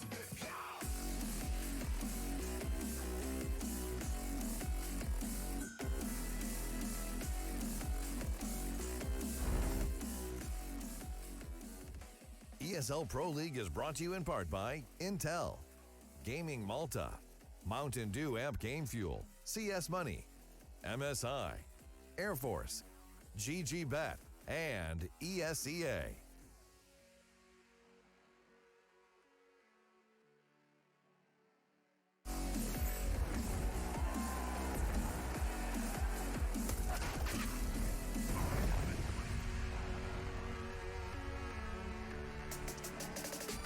Job's done, at least for Furia here in the first map of the series. Vertigo heavy-handedly going their way, and we're talking about just something that MiBr could not get out of the tank. We're talking 16-4 showing. Now we look at Mirage, we look at a CT-sided start for MiBr. You like to think that perhaps that helps them, but of course, with the way Furia is playing now, that may not be the case. I'm not here alone either. I've got Harry and Hugo and a whole team of production staff that are helping to put on the ESL Pro League. Hats off to all of them right here, right now. The ESL Pro League Season 11 has been a little bit of a long one, but we're almost to the end, and we will be crowning a champion at some point, or multiple champions, actually. Yeah. Again, this is Harry and Hugo. So Hi. what do you guys got? Remember, the production, everyone in production is doing double the work that we're doing. They are the real heroes of this show, Trace. They're running back-to-back shifts. We're swapping out with the other three. So, you know, it's easy for us, I guess. Yeah, well, here's the thing, Hugo. If we do kind of suck up to them, I don't think our day rates change. So wrong person then. Yeah, maybe.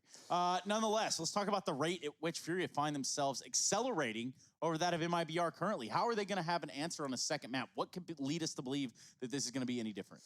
Well, you know, for Furia, right, I'm going to start by making a case for them. This is always a map that they've been good on, right? Mirage has pretty much been one of these go-tos for the Furia squad for a long while now. They're very proficient at it. They're kind of incredible at it, honestly. You know, like it's one that they pick into teams a lot of the time when they aren't the favorites, when they are coming in as like underdogs, right? So I think for Furia, this is a very, very comfortable map. Yeah. Map? Now, map. They might be sleeping at the wheel. Maybe, right? And you know, for MiBr, something that I think that can go their way here heading into Mirage is it's a map that everyone knows how to play. And, you know, it's not like a Vertigo where if one of your guys is struggling, it's very easy to exploit. Now, those GG bet odds might not give you confidence in MiBr here. Furia looking like the real favorites, and that's justifiable, right? They pick them apart on Vertigo. They head into their map pick, a map that they've always been good on. You know, the odds are definitely stacked against MiBr. But I always find myself having faith in Fallen. There's just something about that. Are you saying that MiBr are going to win this and take us to a third? Is that what he's saying, Hugo? Can you translate? Think that's, directly exactly what he said. You know, you were asking for positives for MiBr, and he just listed a bunch of positives for Furia. So, I mean, the positives for MiBr, you know, they don't need to be said, Trace. It's Pro League. Every team wins their opposing opposing team's map pick, and we will be going to a third if that happens. But Furia are looking good, and they're looking ready to 2-0 this series. Yeah, and at least in this series, there's one thing that could almost be guaranteed, is that the second half will only be won by one team. Yeah, pretty much. That's gone along, you know, not only the entire last best of 3 across 3 maps, but even here on Vertigo. MiBr, man, their matchups versus Brazilian teams on Mirage have not been good. They lost to INTZ at the start of the year in a dominant fashion. They lose to Furia here the same way the other day, and now they've got to, well, completely uproot it, completely flip it on its head. Otherwise, this will be MiBr out of the Pro League Season 11. Yeah, it's a rough one here. We're going to see if it continues that way. 3 players deep for the MiBr side over here on this B site. That leaves no one in middle for either team. Not really a hot point of contention there at the beginning of this map.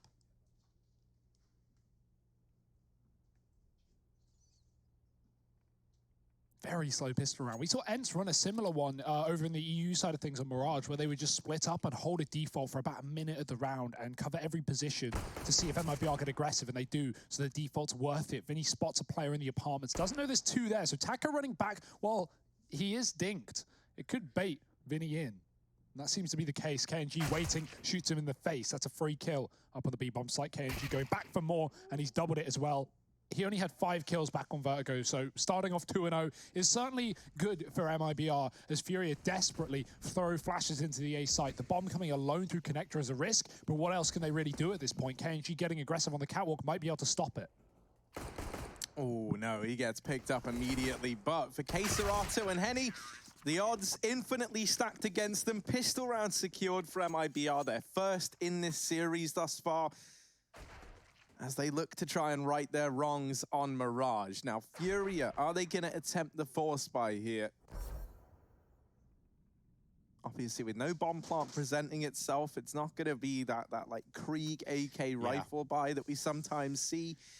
It's kind of like dropping your phone, Harry. Kind of is, right? Kind of similar, but also not at all. Not really similar. Now, what about similar? What about similar? I don't know. We've got our eyes peeled on this map so far. MiBr picking up this pistol round is going to help them to buy some weapons in this one. Giggle that you will, but MiBr do have a lethal ability, even attribute. It's just a matter of, you know, jump starting it. Henny is going to jump start this round with a nice deagle kill on the fur. I mean, the fact of the matter is no one was watching window anyway. Getting the kill on the player who's in jungle holding connector is even more problematic. Look at the route that's opened up for Furia. They can flank B or A. Taco has been pushed back to 17. He has to escape, and Mayan giving up the A site to try and control this position is worth it, but Furia have gone back up the catwalk. They're not even going to flank through the spawn. They're going to leave Yuri to cut off the rotations instead and let the other Ts get the job done. Yuri misses the timing. It does allow Mayan to rotate into B, and he starts off well. The rifles are here for MiBr, and they're firing off 2 kills in the site. Yuri does come out into jungle, but at this point, the bomb's been lost for Furia. They're looking to get kills wherever they can, and MiBr are not making mistakes. They are holding strong.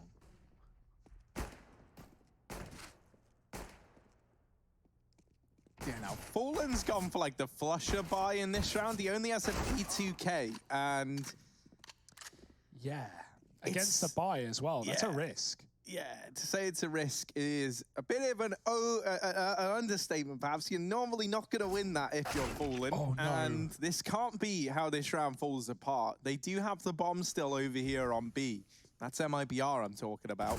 So Furia have to try and get in and get these kills. I don't think they will start to plant the bomb, and that's going to force Mayan into the site. He drops the bomb, and just about keeps that in favor of MiBr. It gets close, but the round goes the way of MiBr, and they're going to go 2-0 up. A little bit of a back and forth there, a little bit of confusion, but it's clear as day. MiBr having that impact at the end of the round. Good stuff. You've got to wonder, right? Like, I don't know the timing there. If Art sticks the bomb, he definitely dies, right? He definitely gets killed after the plant, but does he get the plant, right? Does he get his teammate in a one-on-one? There was a chance there, but instead Furia try and force the fight, and Mayan will stand tall. 5-0 start for him, considering he was 0-7 in the previous map. That is quite the recovery. Even 0-10, I think he went before he got 4 kills on the T side in 1 round. So certainly a better start here for not only him, but the entire camp in MiBR's side of things. Furia are going to force back in. A dangerous decision to make. But let's see what they can get done with the Kriegs again. This time, MiBR far better armed. Fallen, he may have gone down and risked the round with a P2K against the Force, but now at least he's got more money. He's got the orb. No armor behind it. So he's all about taking a shot and then rotating safely, not letting Furia know where he's bringing that weapon. And towards B with a triple setup means Furia are in a great spot right now. Keserata's lurking up ramp. They're setting up towards connector and window. And an A-split going to come through. That's the kill to open it all up. It's all on Mayan. He's been holding strong, but can he continue to do so? Mayan trying to stay alive here towards the ticket, but he's going to get Molotov'd off. Meanwhile, this bomb is going to get planted from Henny. And that does create a retake scenario for the side of MiBR. But look how close Furia pushed up. They've got complete control of this window room from 2 angles, and there's 4 players alive here. And it's MiBR who are locked out of the site currently. Very wary of the window room, and now those Furia players have backed away. We're going to see a save come out for MiBR in this 3rd round. So how about that? Yeah, against the Force as well, against pistols, against players without armor. That's a rough spot to be in for those 2 crucial kills, and plus the rotation of moving away from A. Not a bad decision, right? He wants to stay mobile. He doesn't want Furia guessing where he is. But they don't fear the AWP. They go right into the A site and get away with 5 alive. That's great. You can afford upgrades. They can buy armor on the players that did survive. That's always an important factor. When you win a round without armor, a lot of times players will forget to repurchase that. We've seen that, you know, not just in Pugs, but even in the Pro League as well. So no mistakes made here by Furia. They get the rebuys back in. They get on the board. And MiBr continuing the force buy wars. My favorite kind of war, Hugo. Let's see what Fur can do with the Deagle. AWP on Fallen, he takes a shot towards top and middle. However, there's no one there to play along. Solid stack over here towards this A side for Furia. And With the rotations come in time is the real question. If you look at MiBr, they do have 2 players over here. They'll at least have the indication. They'll have the heads up. But can they get all these players into the site fast enough? 2 players trying to fight out a jungle can create quite a mess. I didn't see anyone throwing a stairs smoke there, and yeah, that looks to be the case. So stairs is left open, and this is a fake from Furia. Now, Fallen pushes through the jungle smoke and is able to deal with Yuri, and at this point it becomes pretty clear to MiBr that this isn't going to be the A play. Taco now hears the nades coming in towards B and has to try and buy some time with the MP9 inside of the bomb site. He gets shut down immediately. KNG and Fallen keep this one under wraps for the time being. Bomb plant found. Mayan and Fur left to try and pick up the pieces, and Fur gets turned upon. Now Mayan all alone. He's currently yet to die, and now he's died. So Furia, yep, they get that one up on the board, and they go 2-2. Not gonna happen for Mayan and co. All game long, MiBr have been leaning B. And that's a great example of why. Furia's B-rushes are so good on this map. They have great pacing, great trading, and good spacing between the players as they enter the site as well. So trades are a must, and they will get that back down from a heavy disadvantage in the rifle round. Actually breaking the money of MiBr. Put them on 2K a player. Not fun, as MiBr have to wait for the loss bonus to continue to build. It's up to 24 right now. They will be able to buy up next round, but that's going to not give them the AWP, which is always a shame.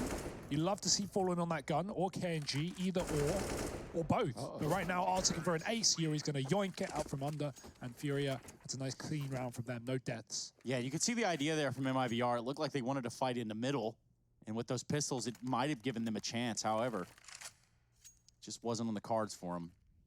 You can tell Art really had plans of his own as well. Just fights from the chair position, and everything else sort of falls into place. So we're going to see Furia now take the lead once again. Crowd on their feet.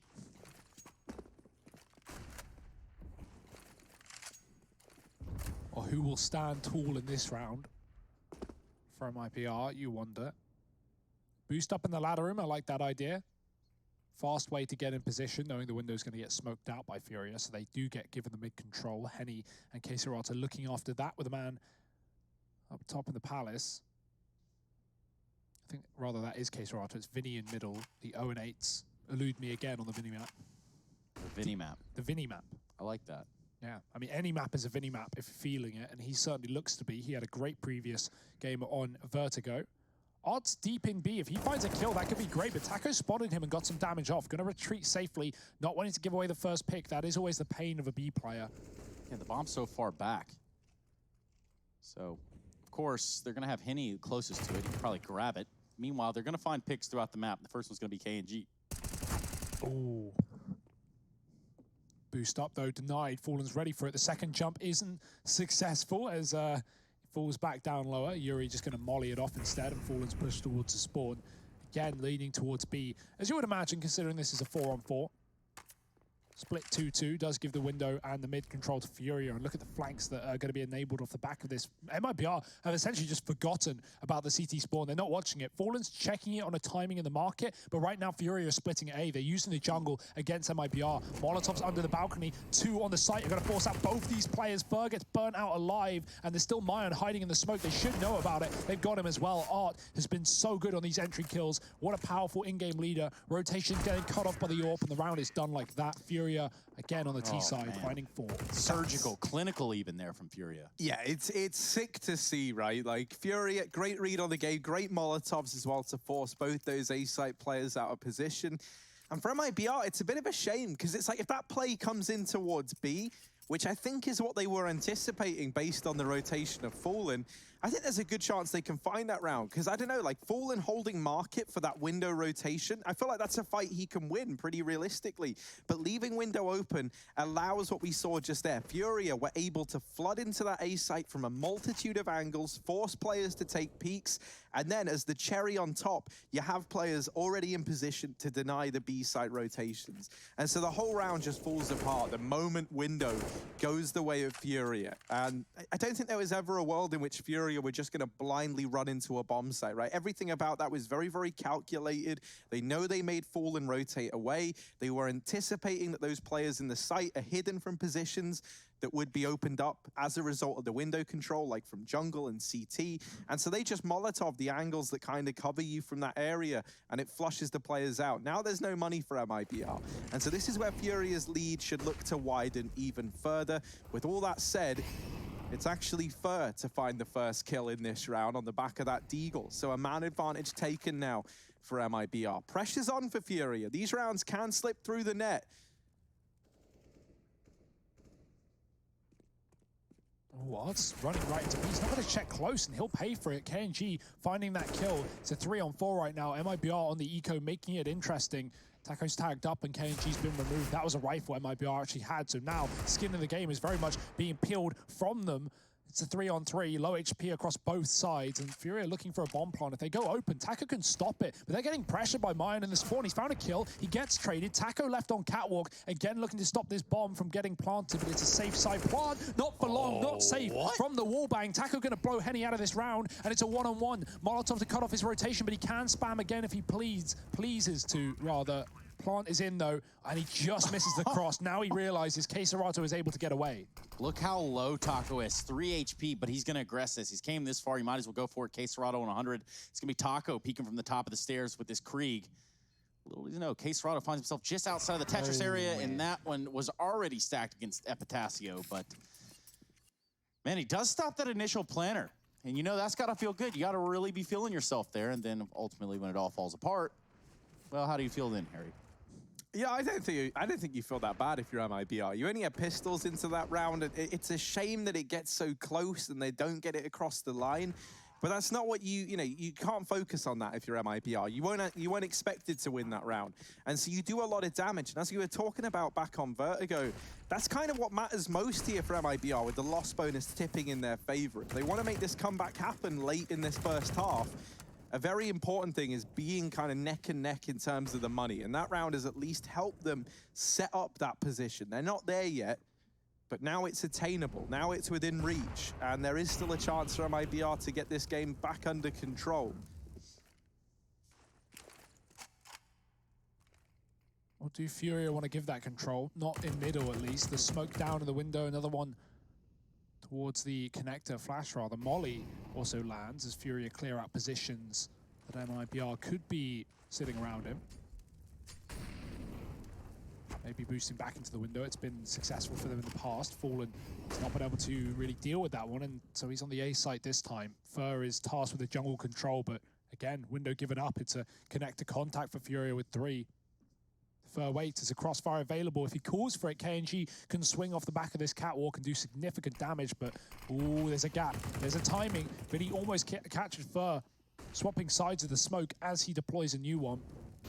Window boost finally comes through for Furia. That enables a flank on this A site, but this time MiBr have got the right read. They've got a heavy A site setup, 3 there, but KNG's dead from catwalk. That cuts off the control towards middle. Fur has to get this kill if they want to win this round, and he does, but it's traded swiftly, and the entry out Palace is perfect as well. It's a 4-on-2. Fallen, the only man who can really do anything here. Taco comes through the murder hole and does get away on 6 points of health. Fallen looking to stop a plant, though. With Taco's position known, this is the only play that has to happen. 10 seconds, he can drop the bomb. He's stalling it. He's waiting, and he's got the frag as well, but no trade allowed. Fallen with a double. The fake plant comes in. They do kill him, but Taco's alive with 6 points of health, and that's all MiBr needed to win the round. He dies after time, but it is no problem. Now that is a Mountain Dew Amp game fuel power play right there, if I've ever seen one. Fallen with the trigger discipline. Now Impact player is going to show us art, but I'm looking at Fallen to have really won that round here for the side of MiBr. You could see the patience. That's so smart as well. If he shoots instantly, he's going to get traded, and maybe the time doesn't play in the way for MiBr there, but the fact that he stalls it until the last second, knowing there isn't time to stick the bomb back, and, well, he's going to win the round off the back of it. The fake plant with 4 seconds was optimistic, but as shown by, I think it was R, or whoever it was in the 1-on-2, you know, if he sticks it rather, Fallen's going to peek him and kill him. So he just took the fake to get a kill and hope that Taco peeks him in time. It was not the case. Look at where MiBr is. Pushed up way aggressive in this middle smoke. He's just going to sit there. The smoke fades, and he's looking for info now. He's going to hang out, thinking that there might be someone top middle. However, he's just missed the party. That Vinny backing off, going to go straight for that bomb. Now, will they end up at A, though? That's the real question. We've got 2 players over here in the B halls. And so far, that's just keeping Taco occupied, the only one in the B site.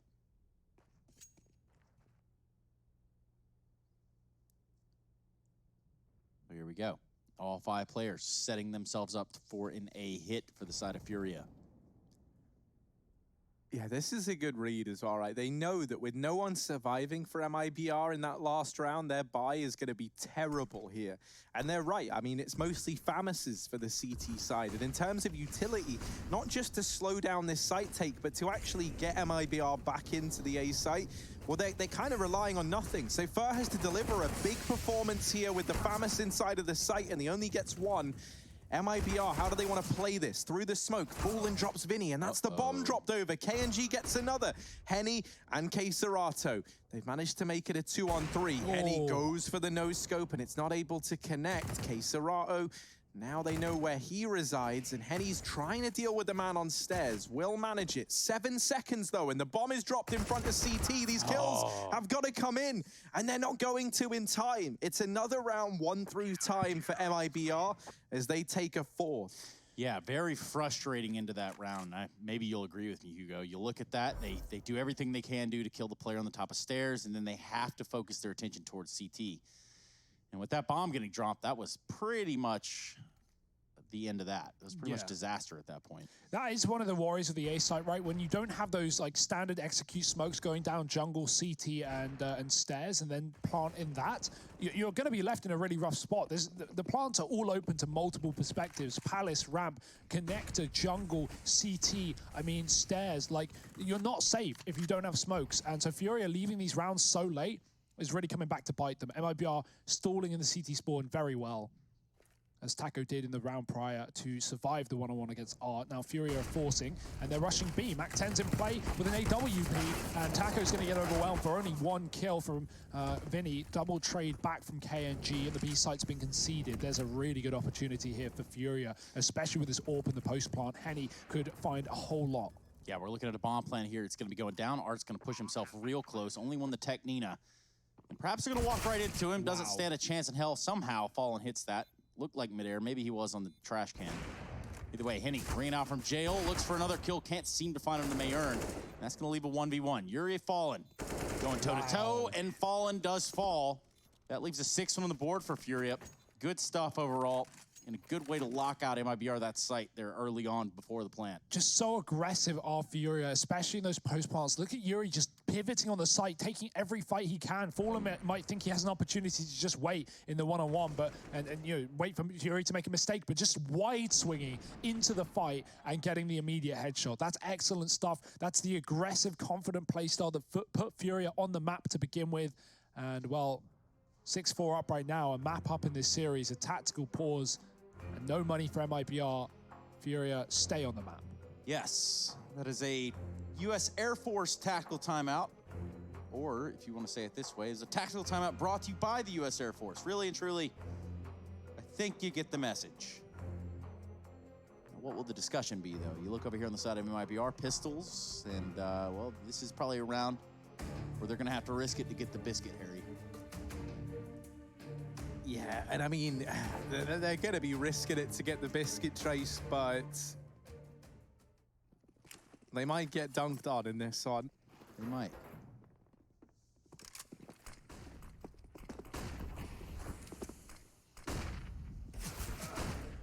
Well, goodbye, Fallen. It's a quick kill for Furia all over middle in the Antico. You're unlikely to see pistols in mid with the exception of a Deagle, like KNG here in the window. Not going to really have much stake in fighting middle with P250s otherwise. He's surrounded, basically. Yeah. You can see him in the corner from above, and he's given away his position. Missing this shot is not how he wanted that to go. Art's going to pivot and find his 2nd kill here. MiBr 3 deaths away from a 7th for the T side.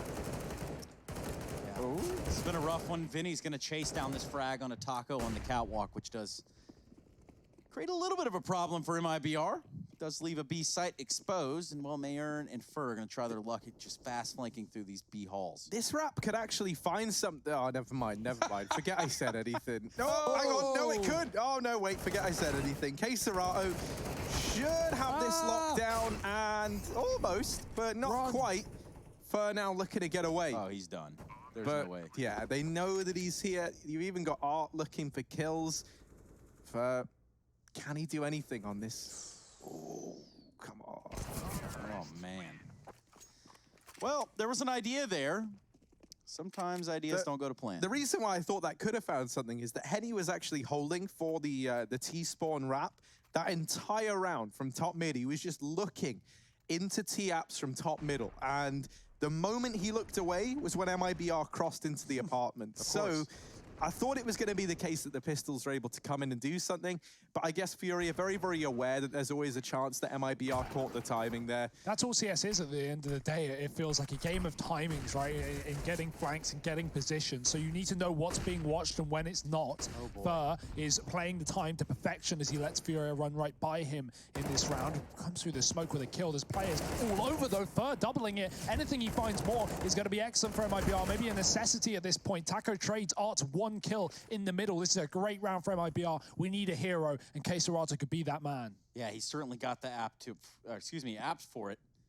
Now he finds himself out on the A site, right into Sandwich. He doesn't know about this player that's on stairs, and that's going to be a really awkward exchange of fire here. Mayern just around the corner, Fallen joining the war effort from the A ramp. Bang.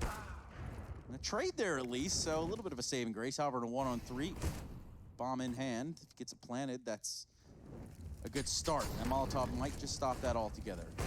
Oh dear. Yeah. Rough one. The molly is excellent though from MiBr. It does guarantee them a 5th here as Fur, the hero of that round, pushes into middle. Remember back on Vertigo, he was really the top performer. He was the only player who didn't go negative, 15 and 15. As, you know, that scoreline doesn't feel great, but I remember him being like 15 and 7, I swear. So at one point in a great spot, and in this round, an even better one, pushing through that mid-smoke. We call it the Sunny play. Sunny used to do that back in Mousesports so much up on the catwalk with Rop supporting him in connector more often than not. So Fury not ready for it, but you can't do that in back-to-back rounds. They will be spamming the smoke. They will be checking it this time. So what's the game plan here for MiBr? Would Henry or Chad have called that a nutmeg? I wonder. Certainly could have been. Yeah. Very possible. Maybe we can get confirmation. I feel like it's more for T's, right? Like pushing through smokes and finding timings. That was how they described it, but maybe you could use it for a CT. Oh, well, that's cool, I guess. He's in jungle, and he does get a kill, but traded immediately. Falling back out of A, getting tagged as well. Bomb dropped, and maybe the round lost off of that. Yeah, just maybe, but Henny uses his Vandal to kill down Fur, and that does mean that a 2v3 is here on the cards, and perhaps they could somehow retrieve the bomb. With a minute left to play, I suppose there's a chance, but they're going to have to get a kill before then. Or at least dodge one from the side of MiBr. And he pushed all the way up the ticket. Now Quesarata's going to go on the big flank. He needs to go all the way around. That really does leave both players isolated and exposed, but if he can get in this fight, somehow kill this connector player, I guess it would have made the world's difference. And he does fall as the A player. The solo one there from Furia, and then we do see a 6th one on the board for MiBr, so. Vandal, not OP. Watch yourself, Trace. What am I watching? We're Counter-Strike purists here at the Pro League. I was talking about Counter-Strike. The AK is a bit of a Vandal. Yeah. Just a name I came up with on the fly. I'm going to vandalize you in a second if you don't watch yourself, Trace. Reported. Well, still Furia hold the lead here. Yeah, and a couple of operators bought out over between K&G and Fallen. That's the AWP.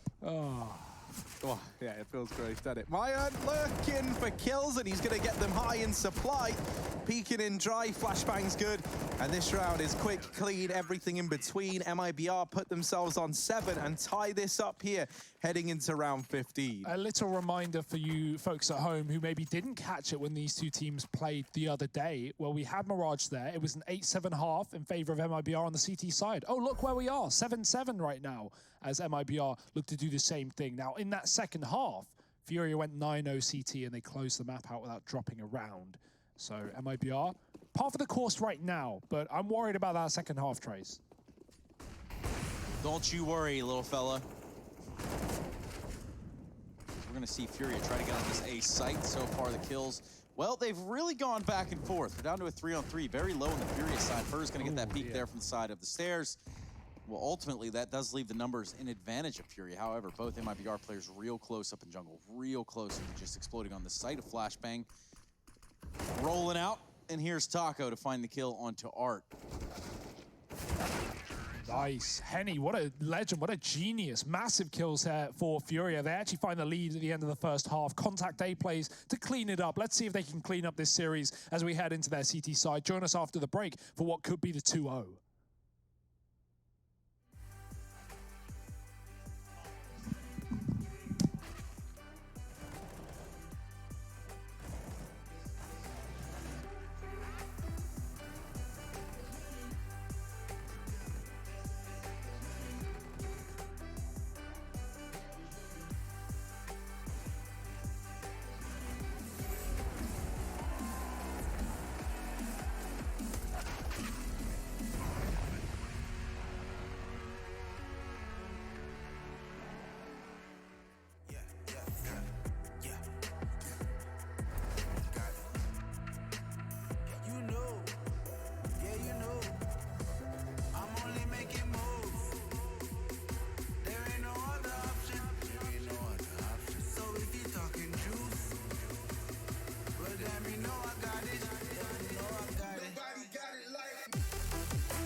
I just step up and make it happen, it's a lifestyle.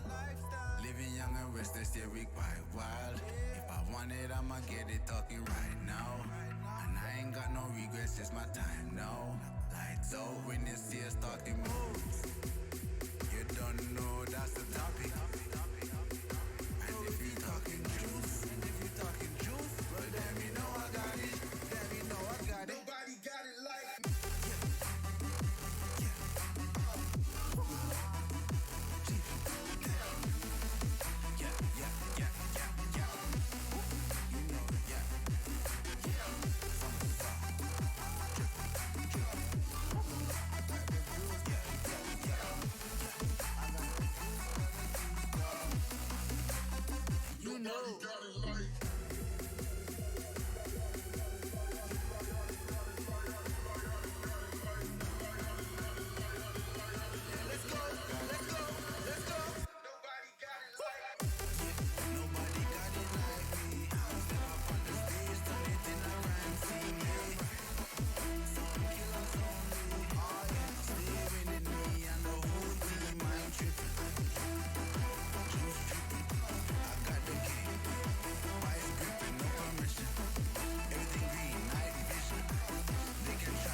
ESL Pro League Season 11 marches on. MiBr and Furia right now going at it. It's looking like after a first map win by Furia, Art and company have slowed down just a little bit. We do have a much closer game in our hands at the end of the first half of play, and a much closer up look here at this player. Rather yet, I see his reflection. Where are all his teammates at, though? Yeah, there are actually no live reflections in those goggles. They're always going to show CT spawn, even if you view it mid-round. So that's a little fun fact. Well, I hate that. So yeah, it's kind of awful. But luckily, we just won't zoom in again. Let's Game's broken. Don't make eye contact. Avoid it. MiBr avoiding Furia in this round. They are all over the A site, but yet to find a fight. Hiding in the smoke is a man at the back of the site. Art, doing the dance, doing the dirty, and dropping two. Does find the bomb on the ground. 3-on-3 here. This is a messy one. Boom. Big grenade over there towards the planter. Nice. Mayern's going to be able to plant, though, with the left B. Was gambling using the grenade there, but it was a good call nonetheless. Case Dorado watching from CT spawn, and it's going to be that of Henny. He's going to have to double back to Catwalk. He's going to try to help out his teammate and Vinny. Bomb planted. Bomb planted inside of KNG. Oh no, it all goes wrong on the back of it, and my word. Something else that was important to bear in mind is they double naded here on this side of Furia for the players over at B, and I love that decision, right? You had it all ready so that if MiBr do rush the B site, you double nade it, and you probably lock it down there. And then if they don't come B, you've got those 2 nades for the retake. We didn't get to see Henny uses, but you know the intention perhaps originally was to double nade that planter and guarantee the kill. Yeah. So Furia, they had that one under wraps from the moment Art puts up 2 over in the A site. Now here in the Pro League, we are going to be celebrating a hell of a lot if MiBr get a single T-side round. Yeah. The reason being is for in this series and in the previous one between these 2 teams, no team could get around in the second half of the map that they lose. So, yeah, MiBr, they managed to get a pick in this one. That's a start, but it is just Deagles, remember, no armor. And so coming into those late rounds, things are going to get very difficult. And look at Furia, they're still feeling confident they're going to get that M4 back under their control. Yeah, I'm pretty sure that was a little scary. You could tell just how apprehensive Taco was to go in to get it. And as soon as he peeks out there a little bit, he pays for it. Genji also going to pay to Vinny, the debt collector. Fallen not far behind on 30 HP. So far, so good for Furia in this round. It's gonna be enough to push Vinny off a catwalk. At least letting that Deagle rain, letting it make a little bit of noise of its own. Yeah, Mayan trying to catch the timing in through the connector while the rest of MiBr pincer the site. Now, Mayan already gets removed, so that pincer, one of the 3 prongs of this attack have been removed. And now Palace and Ramp, this is pretty much as standard as it gets in terms of Furia having to hold these angles. There shouldn't be any nasty surprises. That said, Fallen, he's got a couple of tricks up his sleeve. Just a couple. Oh, dear. Vinny's got an SMG, and he's on the hunt, he's on the move, he's in the sight, he's in your dreams, and he's in your face. Furia, 10 rounds as they get rid of that eco. I'm not going to say he's in my dreams, but... maybe a nightmares then, Trace. Something that I am loving about Pro League is, and I feel like this comes with, like the teams, for the most part, I know a good few of them are boot camping, but a bunch of them are just at home, right? Yeah. And I feel like, especially with the Furia guys, we have like a nice opportunity to get to know them on like I don't know, like every interview we've had with like Vinny and Art especially has been a real pleasure. I don't know, they seem like all right guys, and I like getting to see the pros in their home setting. You know, it's not something that we get to see a hell of a lot. Usually it is on LAN in these high pressure scenarios. I love the interviews, man. It does create a little bit of an eggshell, right? Yeah. Or a walking on eggshells type situation. But, you know, obviously, given the confines of how everything's shaped up to this point, I'm really happy and really pleased to see that a lot of players are coming out of that shell and sort of saying, hey, we need to all kind of step up and do just a little bit more during this time. We need to be like Mouse Sports, providing content for the fans and stuff like that. That's, you know, very admirable for me, at least. Because remember, when this is all over, the world's still going to exist, and you're still going to have to make your career here as a pro player. So, you know, you want to keep up that brand, and you want to keep up those entries. Taco finds him into the B site this time. Vinny gets 1 from the ladder room, traded by Catwalk, and oh, this might just be MiBr breaking the curse. Are we actually going to see a T-side round in this series? A win in the second half by the team that is losing? You can't be real. Oh, my. It's finally happened. It took 5 maps for that to go the way of MiBr or anyone. You know, it could have just as easily been Fury if they were the ones losing in this second half. But yeah, MiBr, they break the curse. They get 8 on the board, and they're trying to grind their way back into this. Now, important to remember, this was like a bit of an attempt at the bonus round for Furia. With all that said and done, though, that second round where MiBr only invested in, you know, a couple of deegs here and there, as a result of that coming so close, while this was the bonus round, there's not a buy available to Furia in this round now. And I think, you know, making the decision to force buy here could be a bit of an error on their part. They're going to go for it anyway. And I understand why. Yuri can obviously drop a gun over, and a man like Henny, for example, is on a double eco anyway. So, you know, this is a pretty decent buy, but this is going to have some real implications if Furia do fall short on the back of it. That should be MiBr tying this up 10-10. So this becomes a very important round for MiBr now. Oh, the missed window smoke. That's very close, but close don't cut it. Art's going to have full view over this area, but MiBr, they're not going into middle, so it's not a worry, although they don't know the result of that smoke. They do know they're going into A. And he's waiting for it with the smoke down on the ramp. Double close setup for Fury. It's a risk. got to move into more apt positions, and so Yuri will go underneath the balcony. Art setting up utility to slow down the play from MiBr once they make it clear. Furia no longer worried about mid, at least not too much, because they know that no one came out topside with that window smoke missing. Got to worry about under with a lurk to Con or the window. But right now, MiBr just setting up for standard A execute. Yeah, and Furia being able to find a first kill here would mean the world's difference. Those 3 kits are going to have to do something. Should MiBr get this bomb down, but here we go. We're going to see the full-on expenditure of nades over here towards this A site. Smokes, Molotovs. Haven't seen a flash pop just yet, but surely it could be on the cards. There we go. Flash is now coming out, and it's going to be the hit from MiBr. Look like they're going to stick with it. Henny just too many toes out there into the fire. I don't really know. Yeah, I feel really bad for Henny there, because like he literally wasn't even stood in a Molotov. He got like bugged by the fact that it was clipping through the ceiling, the underside of Palace and the ceiling. So the balcony, yeah. Oh, kind of horrible for Henny, and kind of big middle finger to Valve for that one. Molotovs, something need to be looked at, perhaps. Now that's a quote from Harry Russell. You know, I was thinking, guys, and you know, why we have this little bit of a in-between rounds and this little bit of an in-between downtime. Sure. You were saying something there, Hugo, about, you know, when all this is over, you know, it kind of carries on. Life finds a way, basically, right? And I'm sitting here thinking, like, there's a little bit of a vibe that would go away. There would be a little bit of a, how would I say this, missing you guys and everyone involved. When the house project does come to an end, when all of this does slow down, we're not, you know, interacting day to day. For sure. No, this is something me and Harry were talking about last night, actually, or, well, early morning today. You know, we're going to look back on these days nostalgically, Trace. At least us right now, you know, with our current situation. 10-9 up, though. Oh, sorry. I got some rather devastating news, and I'll go ahead and break it to you guys right now. The BSOD.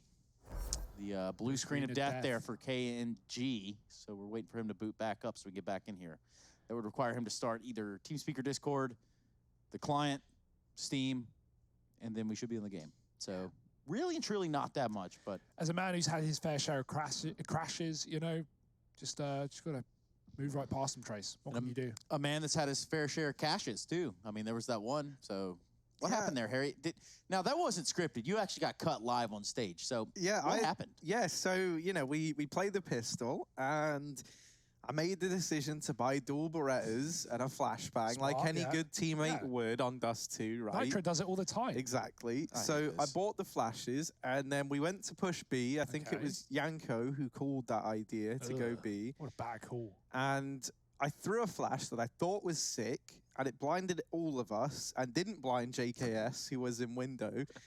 And so he proceeded to kill everyone. Next thing I know, Henry starts yelling, "We'll play with 4. Get Harry off the stage."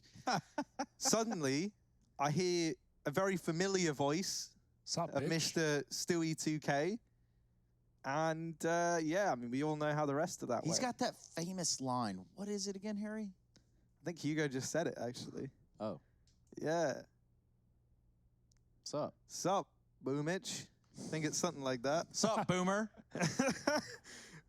So yeah, we're just waiting for this blue screen of death to fix itself. Now, we could, an alternative situation here is to crowdfund a new PC for K&G if this doesn't pan out. Now, that'll be Harry Russell in charge of that little venture, because I want nothing to do with that.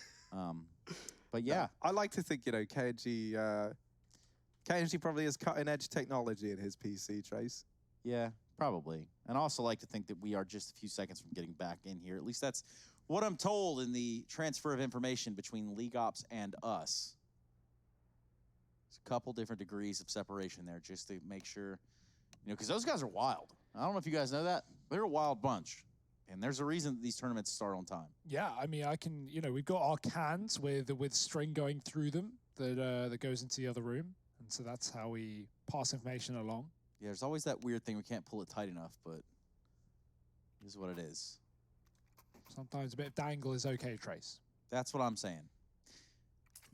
Speaking of dangling, we're looking at this second map and potentially the series, knocking MiBr out on Furia's agenda.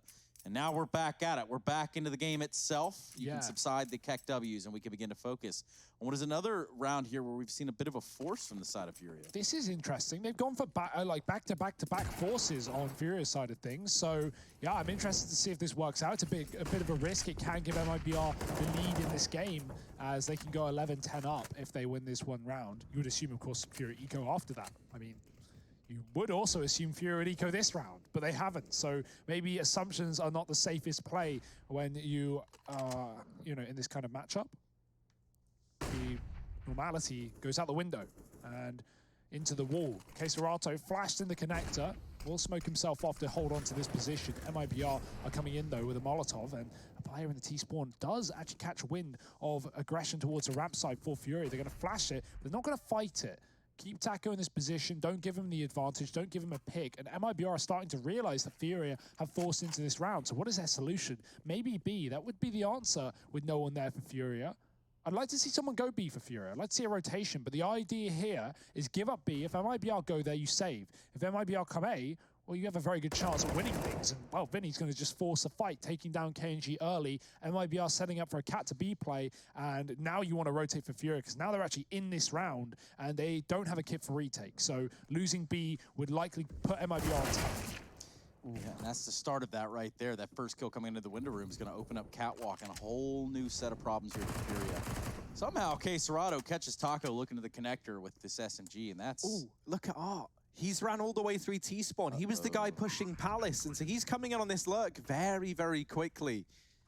MiBr, they are prepared for a man coming in on this lurk, but Fallen, who had his eye on the angle, gets shut down immediately, and now Fur and Maya. This should have been MiBr's round to win, and Fur at least closes the gap a little bit more, but now he's the only man left here in the back of the site. Fur in with a double. Still 2 players left to find. CsGo now knows he's here, and they've got him trapped. Defuse comes in for Furia.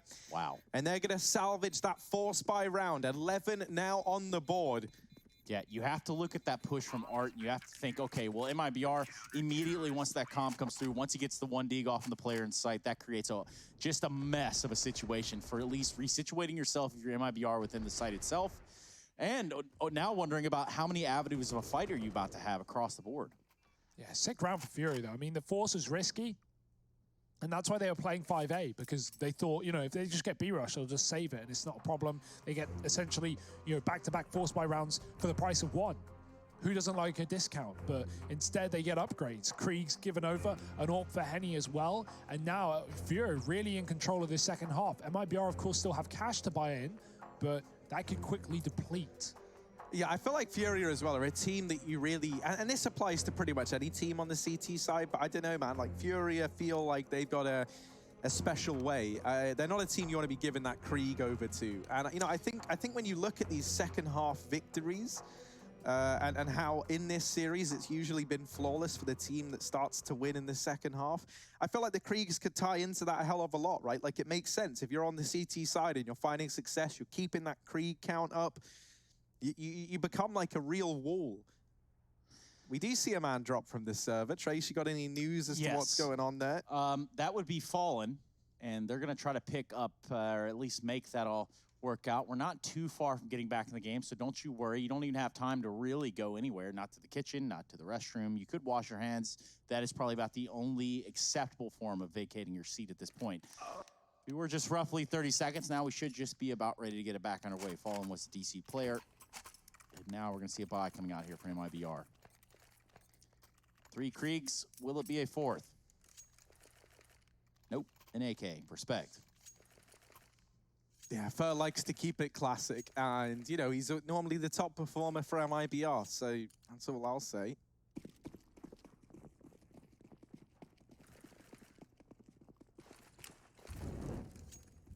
Early on, MiBr are going to try and look for this mid control. And that window smoke is missed again. If I'm not mistaken, I swear this was the same case. Last time these 2 teams were meeting on this map, we noted that the window smoke was missing every now and again. And we need to figure out who's throwing that. Yeah, I'm not catching it, but now my eyes are going to be trained. Because, man, this is MiBr. these guys... It's either KNG or Fur. Those are the only players without smokes in this round. We're watching you guys. Really have narrowed it down. We got our best detective on the case. He goes by the name of Agent Hugo Byron. New mini-series coming out soon. Not so true, detective. Not so true or detective. Not so detective. Life of Brian. Life of Byron. Yeah. Either way, look at this. Art has pushed all the way up to jungle right now, and, well, little does he know, a lot of presence from MiBr. In fact, KNG's in the window itself, so that could prove to be a problem. Does set up that of MiBr to hit the A site. Or even for him to find rotations. Now they're smoked off the connector, so just waiting it out. Art, having been very influential thus far, now finds himself in the losing end of a smoke. Yeah. He's going to tuck and try to stay alive, but it's not going to last very long. Vinny, put some respect back on the name of Furia. Wow. He's going to keep delivering from Catwalk. Knocks down 2, drops the bomb. Timer starting to tick down ever so low, too. 25 seconds. It's like they're trapped in the connector. Look at this. Vinny, he's on his 3rd kill in the round. He's looking to get the last one first. Real hurt. The shot does go in the way of first, so it's done. It's over with. Yeah, there's no way he can plant. Nothing he can really do. He does die at the end of it all. So good stuff there. Vinny really holding that round there for the side of Furia. Yeah, 2 of those kills are through smokes. He couldn't even see the first couple of players, just spamming the jungle smokers. MiBr set up well to take the A site. They got a boost in window. They came through jungle. They got a kill onto, from Myon onto Art. 5-on-4. About to commit to A, and then the Krieg rattles from behind. And Furia get back on the board. Is there a window smoke in this round? Myon does have one equipped. Well, if it was in this round, it was MiBr that went for it. It's a safe smoke. Yeah, just the top of Catwalk. Art's going to reply with a grenade. No one's home, though. Bomb being dropped over here back of A ramp. We got 3 deep for the side of MiBr currently inside of these B apartments. And only pistols in their pockets. Which should never be how you carry a pistol, so. Holster that bad boy. Or hold it. Yeah.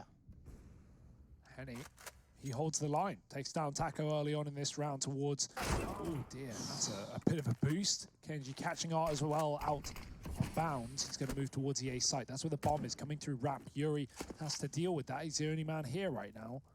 Deep inside of it, at least. Henny is supporting the spawn, and Yuri getting dinked. Now the pressure could come through. Player up ramp. Henny misses his shot, but that's a bomb spotted. That's information that can draw a full rotation, and the kill is all that Furia need to find this round. It's a 4-on-2, and these pistols are being made quick work of.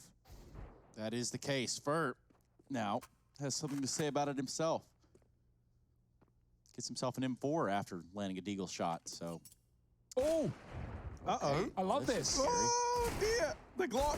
Nah, not quite. If only Fallen went for the kill, I think he dropped under to look for a gun.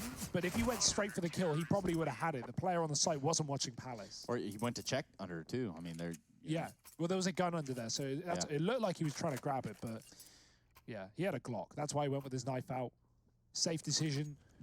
If someone's holding you and you swing out, even if you have a Glock in your hand, you're dead. So Fallen's just trying to disrupt their, their... Mojo. Yeah, their mojo, their crosshair placement. Catch them off guard, make them look the wrong way. Mojo, baby, yeah. Well, Furia, they are in high supply when it comes to the mojo. 13-9 up, looking to storm over this second half. 3 more until a 2-0 series, and of course, a chance in this bracket to still get to those finals, to take on the loser of Liquid EG. That match will be tomorrow. Yes, it will. In fact, it'll be the only match that gets covered tomorrow, and we should be there. We should. Harry, maybe we'll show up. Maybe we won't. We'll think about it. Harry better be there regardless. Yeah, I mean, we don't have to, but... I'm actually staying here tonight to make sure I'm ready for the game tomorrow. Nice, man. You need some water or anything? Or just kind of... I got plenty. You got plenty of big corny bars? Yeah. Corny for breakfast, corny for lunch, and a corny bar for dinner. Just kidding. Well, with the big corny, it's a little lunch. And with the big corny, it's Hugo Byron. Some of the finest dining you can get in Germany. I've only found them in Germany and Denmark.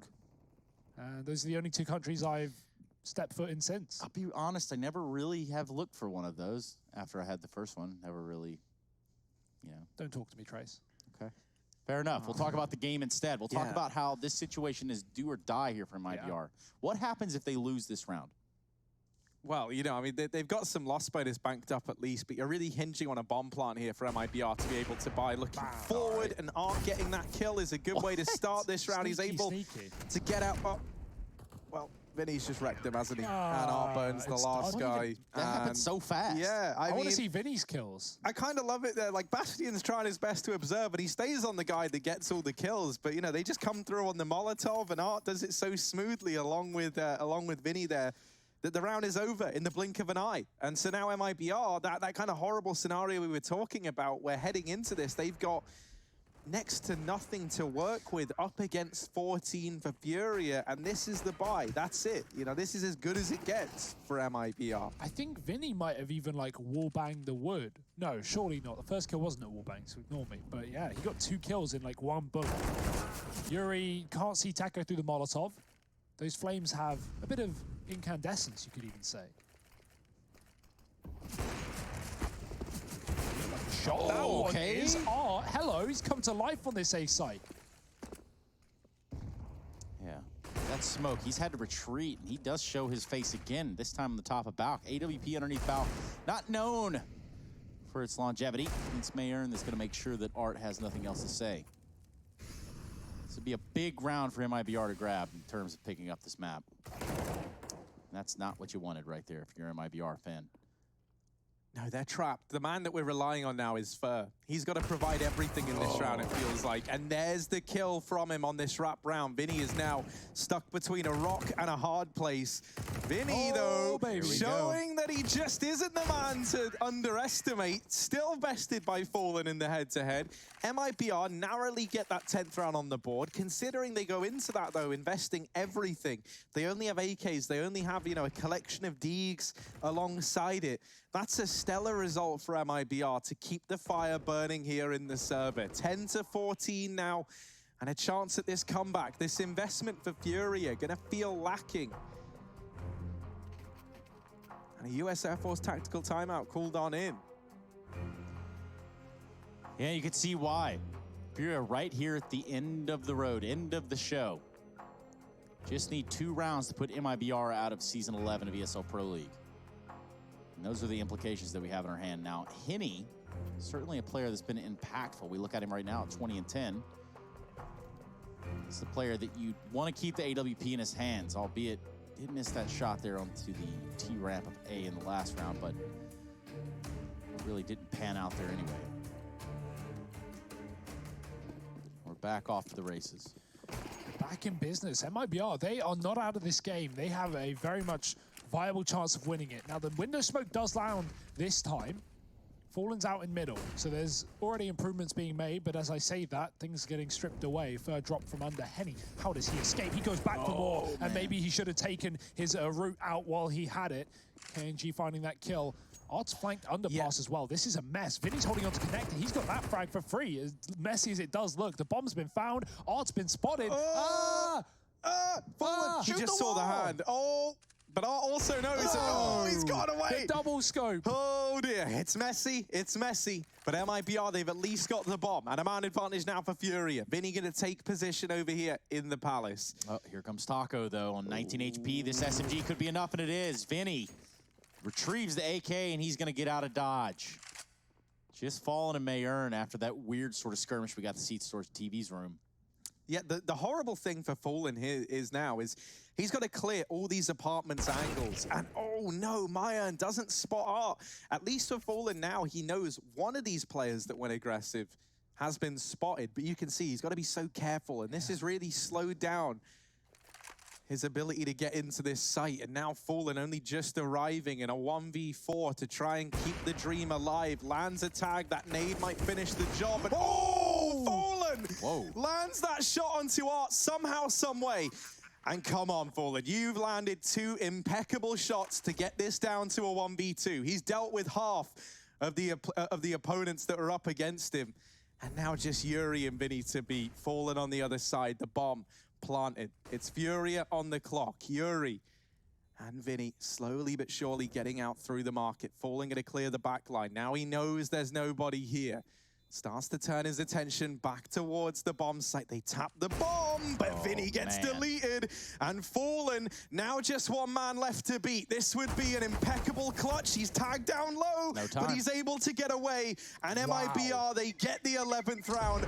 Fallen What a clutch to keep the dream alive for MiBr. And that, my friends, is an example of a Mountain Dew Amp Game Fuel power play. That was absolutely disgusting. And it all starts right here, too. I believe that was Art that he caught inside of the TV room. Real awkward exchange.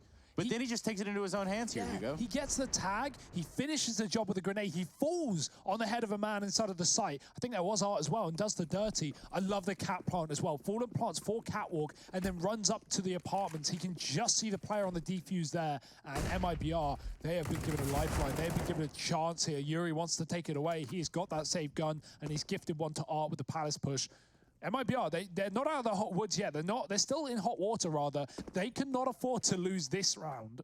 Yeah, that would break the back, I think. Henny's trying to peek up on Catwalk. He does have the USP, but the trade is there. Aaron takes Henny, Art into the fight as well, and it looks like Fur wants to get himself some real estate out here on the B side. We've recreated a 2v2, and it looks like it's going to end up on B. Both players are already here for Furia. Fallen's going to have to repeat what he just did in this B bomb site. Oh, the strafe, he's seen it, and he spots a second player as well. The info is here for MiBr. They can tuck tail and run towards A. They gone. Now, Quesarado looks towards Catwalk thinking, hey, you know what? This other player might swing from there. Lilies know they've already traversed back towards A. He's going to peek off Cat. Can't find the initial shot on the KNG. It's a Creek versus AK battle. Comes down to a reload. It's Quesarado the lesser. So, MiBr still in the game. 12 rounds to their name. Can they do it? We've seen this happen too many times with the Pro League Trace. It's true. We 14 really have. rounds is not a one game. A half buy here is a really good decision. Furia, it'd be very easy to justify a full buy in this position with 4K a player, but they want everything. They want the orbs, they want the Molotovs, and they most importantly want those kits for the retakes that they have so often been in this map. Fallen getting boosted for the ramp fight. Nothing crossing though. Furia, with a late cross. They do throw a player over. KNG gets tagged down. The grenades are good, but Fur does find a kill in the meantime. It's underpass, and he will pass under. Art finds a trade, and B has been cleared. MiBr all outside of the A site and middle, and Furia know it. Yeah, so it's back towards this B site late for MiBr. They've had a lot of success here. And they're looking to replicate that again. This would be the right call to make. Furia, they've stacked everyone over here towards A. And this is with like next to nothing being shown for MiBr at this side of the map. This is Furia attempting a bit of a read. And you know, you understand why. With Art aggressing into the apps, clearing it out, he anticipates this isn't going to be the B play as a result. And now, only just starting to go back to B, MiBr are already here. Art's going to spot that, calls for the rotation. He's just got to buy time. If he can get so much as one, there's still a chance for Furia in this round. KNG deals with him immediately. And now Furia on the back foot, 3 on 4, and they are saving. They are out of here. It's 13 for MiBr. They just might have this comeback in them. It's 4 in a row now for this T-side squad. You'll be sweating if you're Furia. This looked like a one game. This looked like a done deal. They had a 1-on-4 locked in, and Fallen made it happen in the B apartments. Since that point, it's been MiBr on the board. And like you say, Harry, a 4th in a row, up to 13. Furia, they half-bought in this position to enable everything in the follow-up. They have everything but the last 2 rounds. So where will this buy take them? Quesarado, that's a great play. Runs into the market as the bomb goes off, gets himself the AK, gives him even more money to play with for these last potentially 3 rounds. Hey, there are always bonus rounds, Trace. They are. Always there. Ever present. In Furia, though, you look at this, they call for a tactical timeout, and of course you know who that's brought by.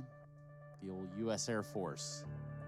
But you have to think how long they've been sitting on 14, right? Like, what is it going to be that's going to change it up here to really get that response that they need? And perhaps early round we see some kind of aggression. Perhaps they try to take it and put it right in their face. I mean, this was 14-9 in favor of Furia. You know, like, this was their game to close out. And that clutch from Fallen might have just re-energized MiBr. This has been, you know, something that we've something that we've seen be a bit of a reoccurring pattern for MiBr, and that is, it always feels like on this team, whenever one player steps up and delivers something impeccable, there's been a few examples of this. You've had like a Mayan ace back on Inferno over in the first group stage for this NA group.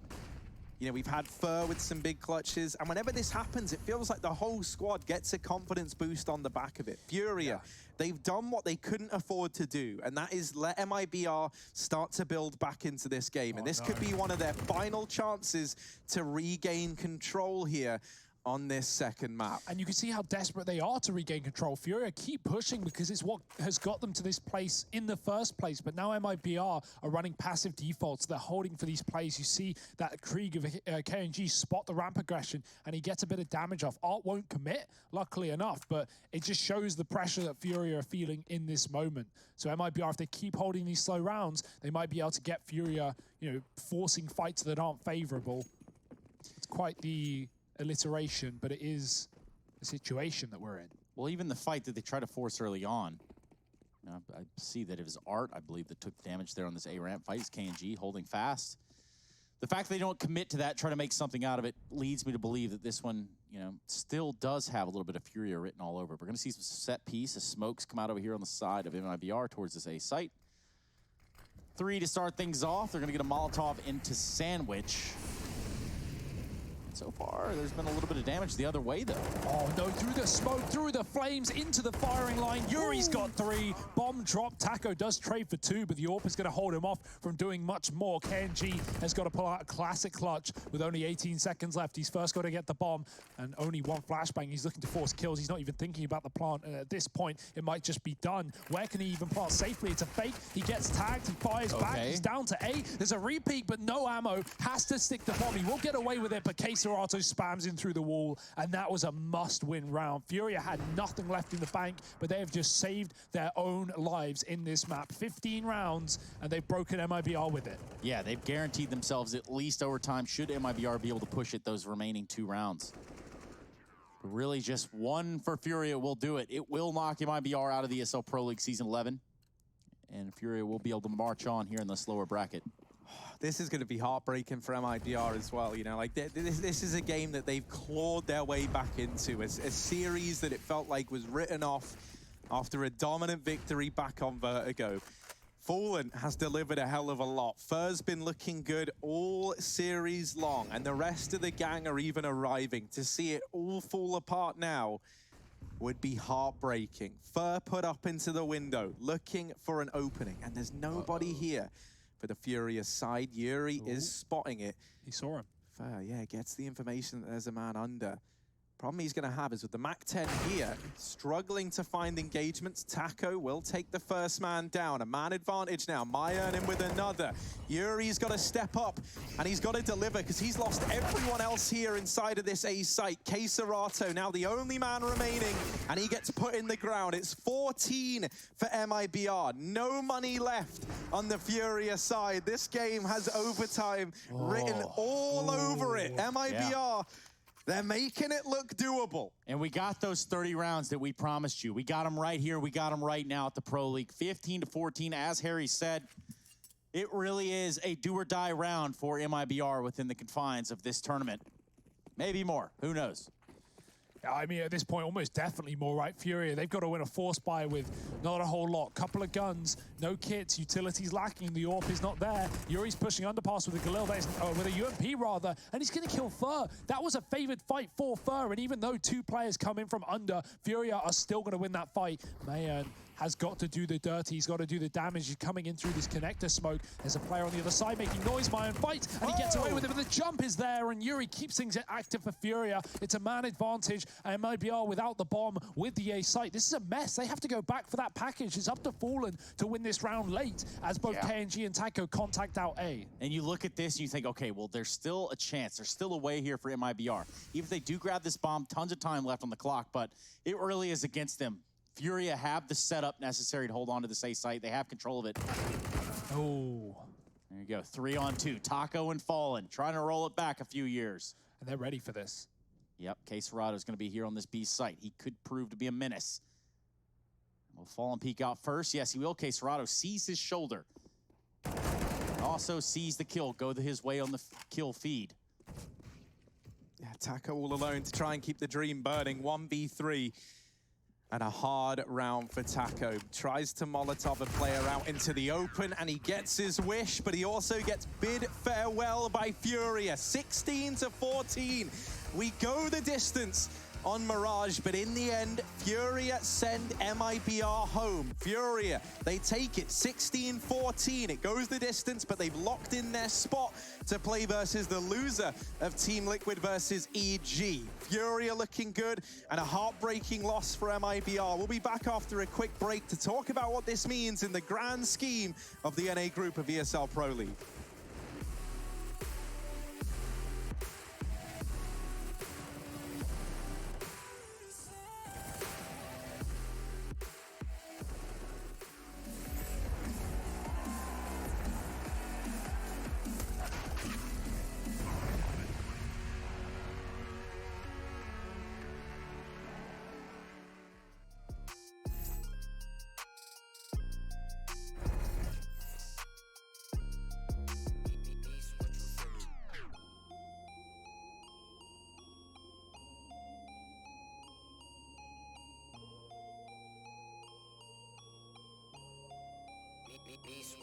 There's no defense, I'll buy it if I want it. I'm going supersonic, come on, beg for it. Alright, okay. Running out of luck, too much in my club. Nishi, run it up. Why you always tripping like you top? Cause you not my team pop. Shawty, I know. Why you always tripping like you top? Cause you not my team pop. My team pop. Who really got the block, Sipping to rock in a cop car, They say they wanna party with us, 12 asking how much be that boofy, it's a la, My feature price bigger than your bank account. You talk about it, but don't show us that about. These boys only flexing with that allowance. We swimming in the shower. I'm only f***ing you if your toes cute. Brown skin, goddamn, that's my soul food. I'm winning for the record, check your memo, bro. Generation of destruction, you'll remember us. LSD used to do promethazine, only THC, NSC is my new lean. We no longer up next, on top, like your girl, when she counting my checks. There's no defense, I'll buy it if I want it. I'm going supersonic, come on, beg for it. Alright, okay. Running out of luck, too much in my club. Nishi, run it up. Why you always tripping like you top? Cause you not my team pop. Shawty, I know. Why you always tripping like you top? Cause you not my team pop. My team pop.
Hey everybody, did you forget about us? Well, there's absolutely no way that you could have, nor could you have forgotten about the Mountain Dew Amp Game Fuel Power Plays, which is what we're ready to crack into and crack open right here, right now. Speaking of, well, doing a little bit of that, I've got some of these guys here with me to help dissect it. We're gonna be jumping into these plays first and foremost. I got MiBr.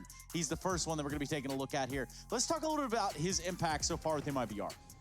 Yeah, you know, I mean, Mayan, I think he's someone who's only looked better and better as times have gone on, and he gets off to a slow start on Vertigo. That round there were his first 4 kills in that entire game, despite being 11 rounds deep at that point in time. Still a stellar 4K from Mayan, and he obviously picked up the pieces over on Mirage, so, you know, it wasn't like a case of starting slow and continuing in that fashion. He did recover, and I think a lot of it is on the back of that 4K. Yeah, and there's several players that we can identify through this series. Yuri's going to be the next one that we talk about. Hugo, I want to kind of walk through this clip and talk about the position that he's playing in. Yeah, this is a great spot. He had support from short as well. He played this a few times in the map, even